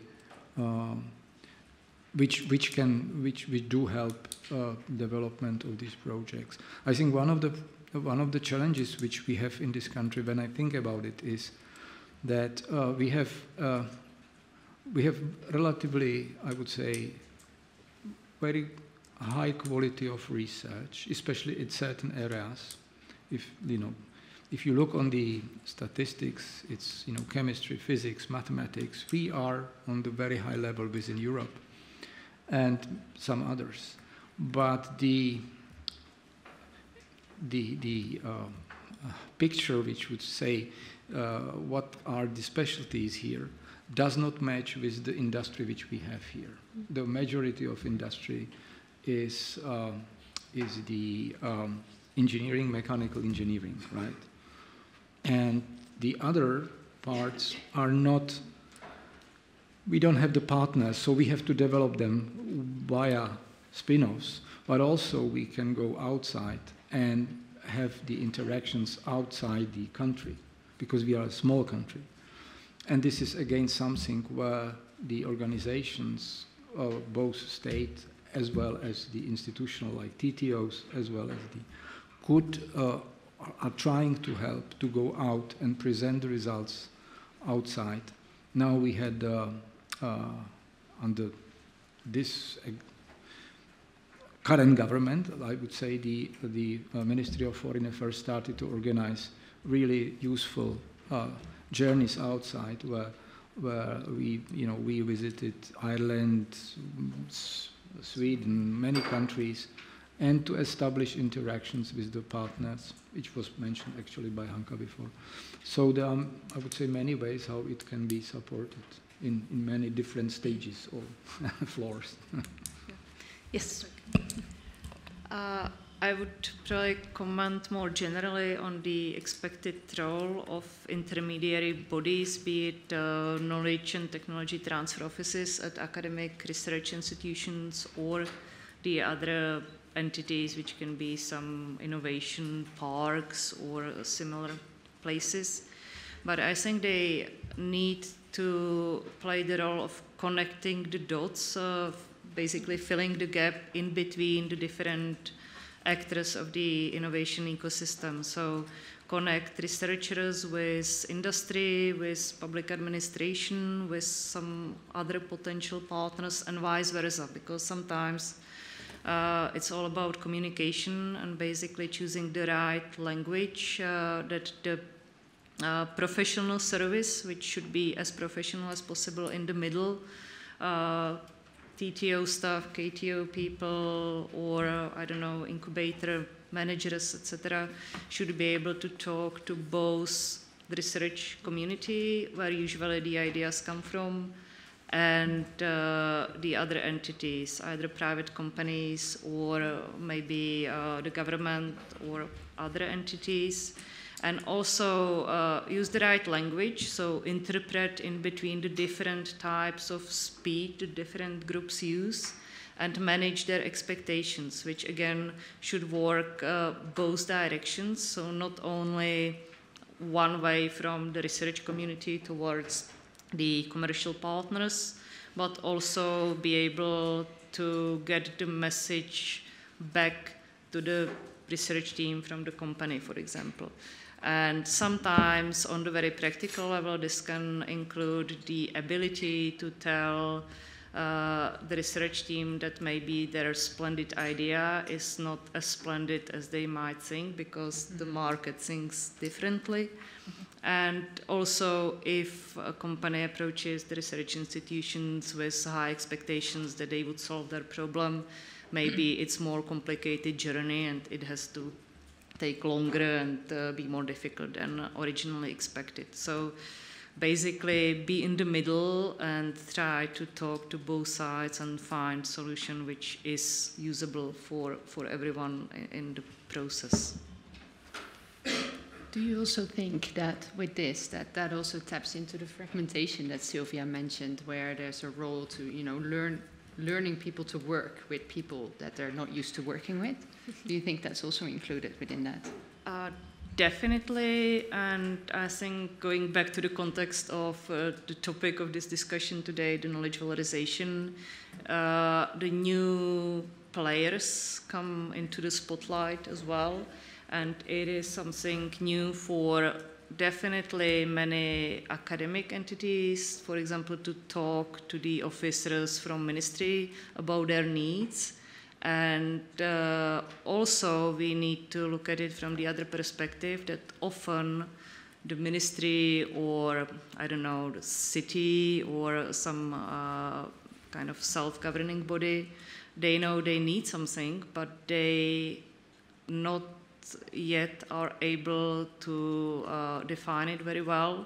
So sometimes you need to open the dialogue when actually you start from asking the very simple question, what is it, what do we need, and what we are able from the other side to help you with.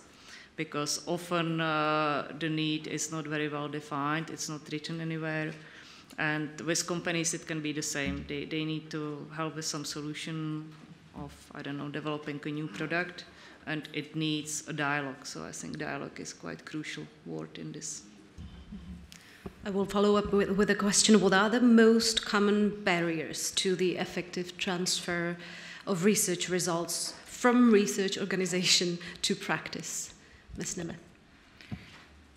If I may, I would still speak a bit about the intermediaries. I mean, what I find, I mean, we spoke a lot about fragmentation, is that, but we can speak about it in a positive language. I mean, what my experience says as well is that at the European level is that every country and every national system has its strengths. And what happens quite often is that there is already a very serious knowledge around the importance of knowledge and technology transfer offices and the central role they play in the whole system. And I think this is very much recognized almost in the whole of Europe. What I think is that it is also true that sometimes there is a mismatch between the expertise that is there and the real strengths where the support should lie. And where I think in a number of countries, depending also on the strengths of the private sector, where the system starts to be problematic, is actually after, for example, the project cycle, when the incubators have to come in, when the accelerators have to come in. I mean, it's not for nothing that in the EU system, the European Innovation Council was introduced to provide this acceleration role. I also think that then afterwards, I mean, there are some countries where there are not even innovation agencies existing. And this is a reality we have to face, because if there is no government support, then there is no agency, because the private sector is not there. Not speaking about, you know, venture builders or specific investors. So there are several issues that we have to overcome, and I think one of the main parts where, for example, the Commission talk about this and the Commission work can help is to develop a kind of common understanding on what is the typical role of the different intermediaries. What is it that they should be doing ideally? There are some overlaps. I mean, we are never going to be able to create a system where everybody is just, you know, yes, here my work is finished, you take it now. This is not how it is going to function. But I think we have to work together. And what I also wanted to emphasize in relation to your question is that we cannot start thinking about knowledge valorization at the end of a project cycle. I mean, this is still a typical issue. And that we get into something, and I'm not speaking about, activities where it is a completely new, groundbreaking idea. But very often, we still see projects where there is no thinking about the future and about the next steps and of course during the project life cycle this changes. I mean, even I was just recently participating in an internal talk in DG Research, and we spoke about technology readiness levels. And I saw some statistics about how we are estimating technology readiness levels at the beginning of a project, in the middle of a project, and at the end of the project. And very often we don't get it right. And if we don't get that right, then it means that we do not have a clear path on how we are going to create value out of this. And this is serious. Huh? This is serious, I think. And we have to think about that. And I also think that it can sometimes help if, for example, we are able to bring experienced business investors, even if they are not active in that country, from another country into the system for advice or just for a reality check. So sorry, it was still a bit linked to the previous one. No, that's okay, because you have a tiny bit of an umbrella approach because you see it from a different perspective than we do. So I will repeat the question again, and maybe we can go into this field. So what are the most common barriers for the effective transfer from research to practice? Ms. Vollmann, maybe we can start, and Martin Fusak will follow. Good. Yeah, the most common barriers from research to practice. Yeah, I would say actually something that Szilvia also said, that not all the stakeholders are involved in some level, so already not thinking either in the beginning or at a suitable point during the project, how is it going to continue, and then also bringing in those people who are important for that. So that could either be end users or people who are going to pick it up. Because if you go to them at the end of the project, then they're probably going to say, well, it doesn't fit. Right? Or the end users are going to say, well, it's not really useful for me, because it's probably not useful for them because you didn't take into account what is needed to make it useful for them. So I think that's what I've seen as a common barrier. Another barrier that I've seen is often that it can be really difficult for researchers to spend time on this because the incentives are often not there or not in place. At least that's in the Netherlands the case, and I think I already heard a little bit that can be the same here. That it's sort of an add-on. You don't know what you're going to get out of it, first of all, because often there are not many examples showing sort of the use of it. But then also you need to do it in your spare time, or maybe you get a little bit of time, but it goes at the cost of something else, and that means that it's going to affect your career. So these kind of hurdles I see, yeah, quite often. I would fully agree with what has been said. One thing which is on the very beginning, which hasn't been mentioned yet, is the ability of a scientist to actually recognize that his results could be somehow used in future for something. Mm-hmm. Especially in I can speak about this country. So here we can see that people, you mentioned it partially, but also people are really overwhelmed by writing grant applications and then reporting grant results and making papers. And they really don't have a time and also the sort of ability to think about the results, not only from the points which they will get and if they will get another grant or not, but also from the position of could it be used for something? And very often it could, but if they do not recognize it, who can then? So I would say this is one of the barriers. But Another one, I would say, which maybe was not mentioned or partially mentioned, is that especially in the field where we are talking about a field where at the end there is some product which is supposed to be sold. Right? So the question, to answer the question for tech transfer office or scientist or both together, is actually who is going to be your customer?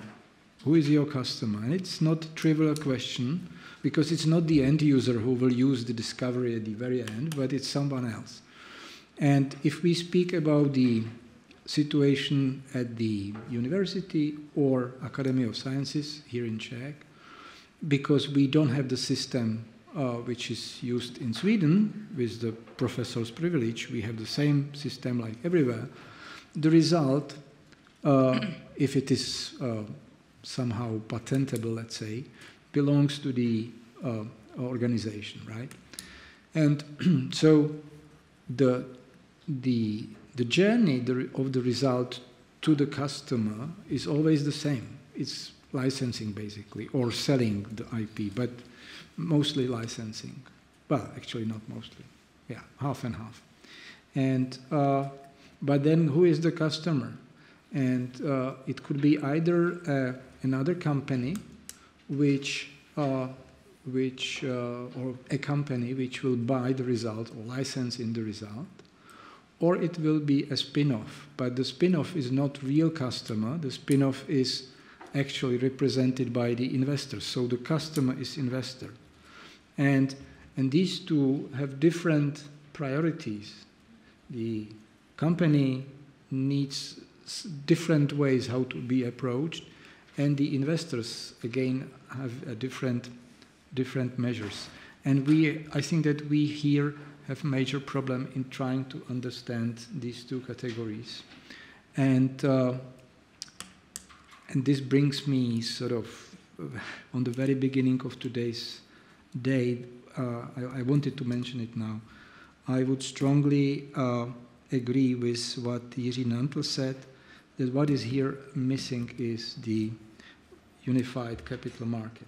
That's, if this would happen in Europe, I think we would be able to solve many problems which are now solved by certain regulations, all kinds of, the one capital market which would be strong and which would then generate the investors, and et cetera, would be extremely important for developing Europe's future. So, in other words, we have here a problem or challenge in finding the investors, the correct investors, this real investing funds. Again, EU is helping with that, which is appreciated very much by European Investment Fund. But this is still one of the hurdles we have, that how to go out when you don't want to license it to a company, but if you want to create a spin-off, you need investors, right? And so we don't have enough professional investment funds. We have a lot of rich people who sometimes invest the money, but they very often do not understand the topic in which they invest. It's based on some, other, which is tragedy then, because they don't understand the topic, so their expectation is not realistic. So anyhow, it's another story. So for me that. Okay. Yeah. Hanna Kosova and then Szilvia Nemeth. Thank you. I would like to go one step back to what Martin just explained, because we can have unified capital market and many other nice things here, but without people being ready to actually use the money, we would not get too far anyway. And I think now, speaking from the Czech Republic as well as, I would say, Central Europe perspective or Central and Eastern Europe perspective, we need to work quite hard on kind of mind shift to have more brave people in the system, both at the inventor side as well as the management side of things and promote the entrepreneurial spirit in the broadest sense of the word, because people are still afraid of failure, both be it potential spin-off company founders or even the academic management, in some cases also the company management, to be kind of brave enough to start the new collaboration when there is not much experience and there is big risk of failure. And this is something which will take time. We know about this, but we need to start somewhere and basically do a lot of storytelling and stop being afraid of taking risks at all levels, at institutional level, at the government level, as well as at the individual researchers level. And the mindset is still not fully there, but we are trying. There are some new training programs in place, and I would see the tiny light at the end of this long tunnel, because recently we launched in the IOCB ecosystem a new training program aimed at potential future CEOs of companies, and there were quite a few interested students, and we had to select just a small group. So hopefully there are people in the field willing to try to test it, and sooner or later we will have some examples to be shared, hopefully. So just about the mind shift need. What I wanted to compliment about is that I was looking at some of the inputs that we received for the public consultations around the EU startup scale-up strategy. There have been some questions around this. And of course, almost all the elements have been said that that actually we spoke about fragmentation, we spoke about the lack of a pro-innovation culture. And this is existing at, it can exist at European, national, or local level, or an institutional level. But everything, I certainly believe that entrepreneurial culture and entrepreneurial practices can be taught. And they can be also, if not acquired at school, they can be taught also through being part of the action. I also want to emphasize, we hinted at it, that if we still exist in an environment where academic careers reward much more publication than entrepreneurship, as mentioned, then we just don't have the right incentives, and then we have to just change the incentives a bit.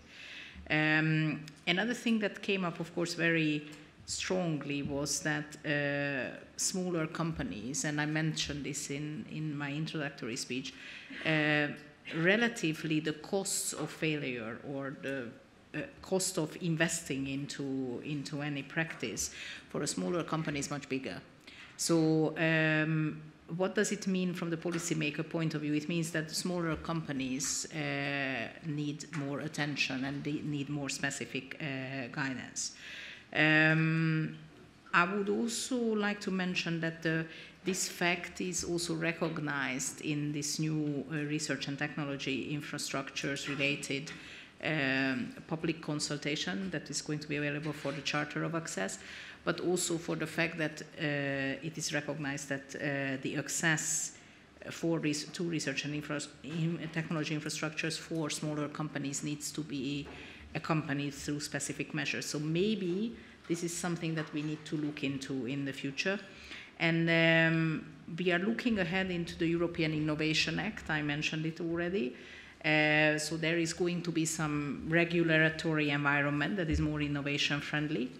But I haven't mentioned, but I want to mention in this context that we are also developing a blueprint for an academic career framework that better rewards innovation and entrepreneurship. It's with DG Education and Culture.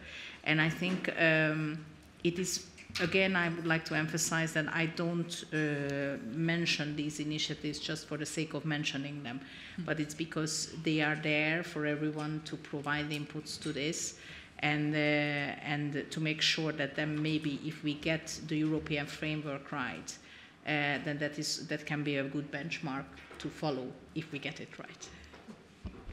Okay, so we've mentioned a lot of things that are missing and a lot of things that are wrong. So let us do the mind shift, as Ms. Kosová suggested. What can be done to enhance the knowledge valorization? For example, what can the academia do to support the scientists, researchers, project managers, or other staff to engage in knowledge valorization? Ms. Vollmann. Yeah, sure. Okay. So I would love it if something also happens on the level of HR at universities. That you see sometimes now that awards are given for good knowledge valorization approaches and those types of things, which is really nice and important, of course, but I would quite like it if also at the level of HR there would be differences in that the trajectories for promotion that you could have, for example, and in your yearly evaluation. First of all, it comes back in your yearly evaluation, but that then also can carry on. So it can lead to a promotion. It can lead to further steps in your career. And if something like that could happen, so I think that would be great, because then you get the incentives more in the right place, and also and make it more of, then if somebody chooses, they can make it more as a more significant part of their job. Yes. I wanted to sort of drop it out there. It's not an easy solution, but if it could go in that direction, yeah. Yeah, it's just that we throw some ideas, and we can't solve it here anyway. So it's a debate. Martin Fusak wanted to add something. Yeah, I would add to this. For me, the future is in young generation, and I can see that they are different from old guys like me, or even from younger guys like 50 or so. And they are much more open to new ideas, new approaches, and they are much more open to do risk, to take risk. And I think that to support the younger generation, and by this I mean people maybe up to 40, to support them in development, and it should start actually at the universities. I think this is something which can be done at the universities, to make more and more activities around entrepreneurship and things like that, which is, I think, at the university it's done, but still it's not enough. And then during the PhD studies, let's say, and early postdocs, so to try to open the gates for them. What we tried a couple of years ago at the technological agency is to do a specific program, which was called Zeta, which is still now hidden in Sigma, and it's specifically to promote the collaboration of young researchers with the companies during the PhD studies and early postdocs. And I think these are things which can change the sort of stable waters in this, and because the new people are the future here. So I think to help, yes, focus also very much on young generation. And I would like to follow up on this because I think what could help could be some dedicated mobility schemes. And with mobility, I don't mean any travel agency for nice trips to nice places abroad, but more in between different sectors. So people from academia could spend some time in businesses and vice versa. So to get to know each other a little bit more, and potentially kind of entrepreneurial sabbaticals, that if someone from the academic community decides to brave the way and go for the company route, set up a spin-off company, it can either end up with a big success and possibly the company is sold and this person still feels he or she would like to go back to the laboratory and continue the research. Or it can end up with a failure, but going back to what I said before, this should not be seen as fully negative. It's another experience to be used maybe later on in the career of this person, but should this person wish to go back to research, the door should stay at least a little bit open. Currently it seems or perceived that it shuts completely and we never hear about this person anymore in the research community usually. So things about how to support going back and forward in between different environments. Okay, we're slowly coming to the end of this panel discussion, so if anybody in the audience has a question, now it's your time. And in the meantime, Martin. I just have one short addition to what has been said now. What can be done or what could be done, but now on the highest level, meaning politics and agency, what is enough is stability and predictability. If these two things are happening, then people can adjust and they can find a way. But if the things are changed every year or every 2 years, it's not very useful for this. Yeah. Yeah. So, questions?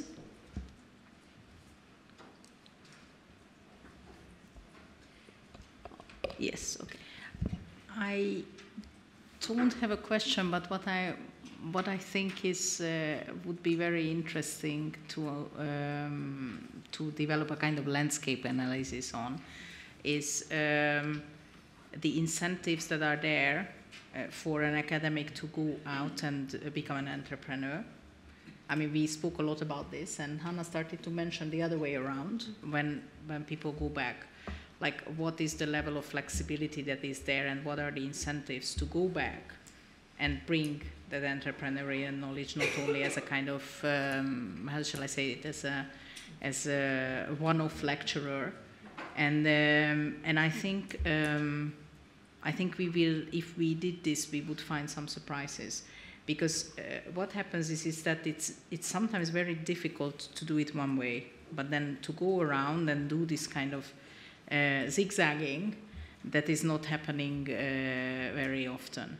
And I'm not even sure whether it is the same person who has to be doing this. Mm-hmm. It's probably to help the dialogue through specialized individuals. So I was just building a bit on what Hannah said. I agree with that. And I was also thinking already while hearing the others speak that there is often that people talk about, indeed, the scientist goes out, builds a company, but it doesn't need to happen. I mean, you can also build a company without the scientist, could even be an option, or with like only your partly involvement, by which you can easily continue what you're doing, but still give your experience. But then that happens, but often not with the attitudes can sometimes be wrong. So I think they're coming back to learning people to work with people they're not used to working with. Is also respecting the other people in the ecosystem and their expertises that they bring in, and maybe also being open also for starting new companies, that other expertises which are critical for the company come in and work with the innovation. Happens sometimes, but often also this is where you really see the clash and it doesn't work out. Happy also to hear if people don't agree. But does anybody not agree? Okay, so I will have one last question concerning the future on you, Szilvia, because you foreshadowed a little bit of the things that you already do, the tools that you have, but can we expect that the FP10 and or the ECF will enhance financial instruments supporting the intermediaries operating within the innovation ecosystem. Do you have some promises for us for the future? Promises I can always have. I don't know whether they will.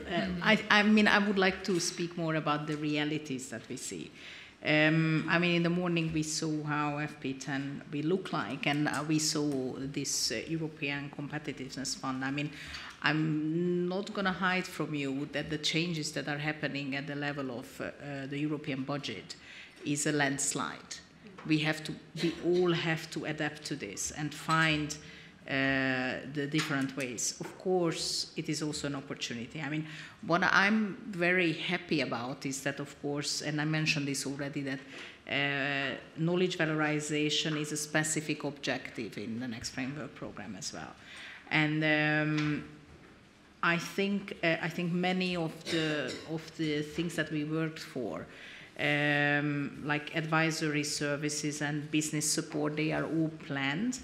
And they are all there also in the European Competitiveness Fund. So I think the opportunity is also for universities to be part of the so-called Pillar 2 of Horizon, and the role of partnerships, which was mentioned in the first panel of the morning. I would really like to emphasize that they are excellent tools also if we are using it well for knowledge valorization. The European Research Council and the European Innovation Council will benefit from higher funding, and some of the popular schemes will remain, just like the ERC proof of concept grants, where an ERC grantee can receive fund for trying or proving his business idea or her business idea for 18 months. We are going to have the Pathfinder, we are going to have the EIC transition grants. We are going to have several actions that are going to help universities for promoting innovation. We are going to have support, of course, for all these different services that are there, including, I mentioned already, the technology infrastructures and the access to research and technology infrastructures. I mean, this is going to be the first time that, for example, the creation, the building of technology infrastructures and the upgrading of them will receive specific support. This is a new thing, very much debated, of course. So I think the elements are there. Definitely there is higher funding. Definitely there is continuity. Definitely there is a recognition of all what has been done up to now. But I think we can see that there are still a number of missing dots. I'm not going to hide from you that we have to do a lot of work on overcoming some of the fragmentation. And I think what FP10 will definitely reward a lot more is transnational cooperation. And I think this is also an opportunity for those who, for example, in a national system, they don't find 100% their way, but maybe in a neighboring system, they can get access to advice that they need to develop, for example, their business ideas. Thank you very much. And a big applause for our panelists. That was Martin Fusek, Hanna Kosová, Inge Vollmann, and Szilvia Nemeth. Thank you very much.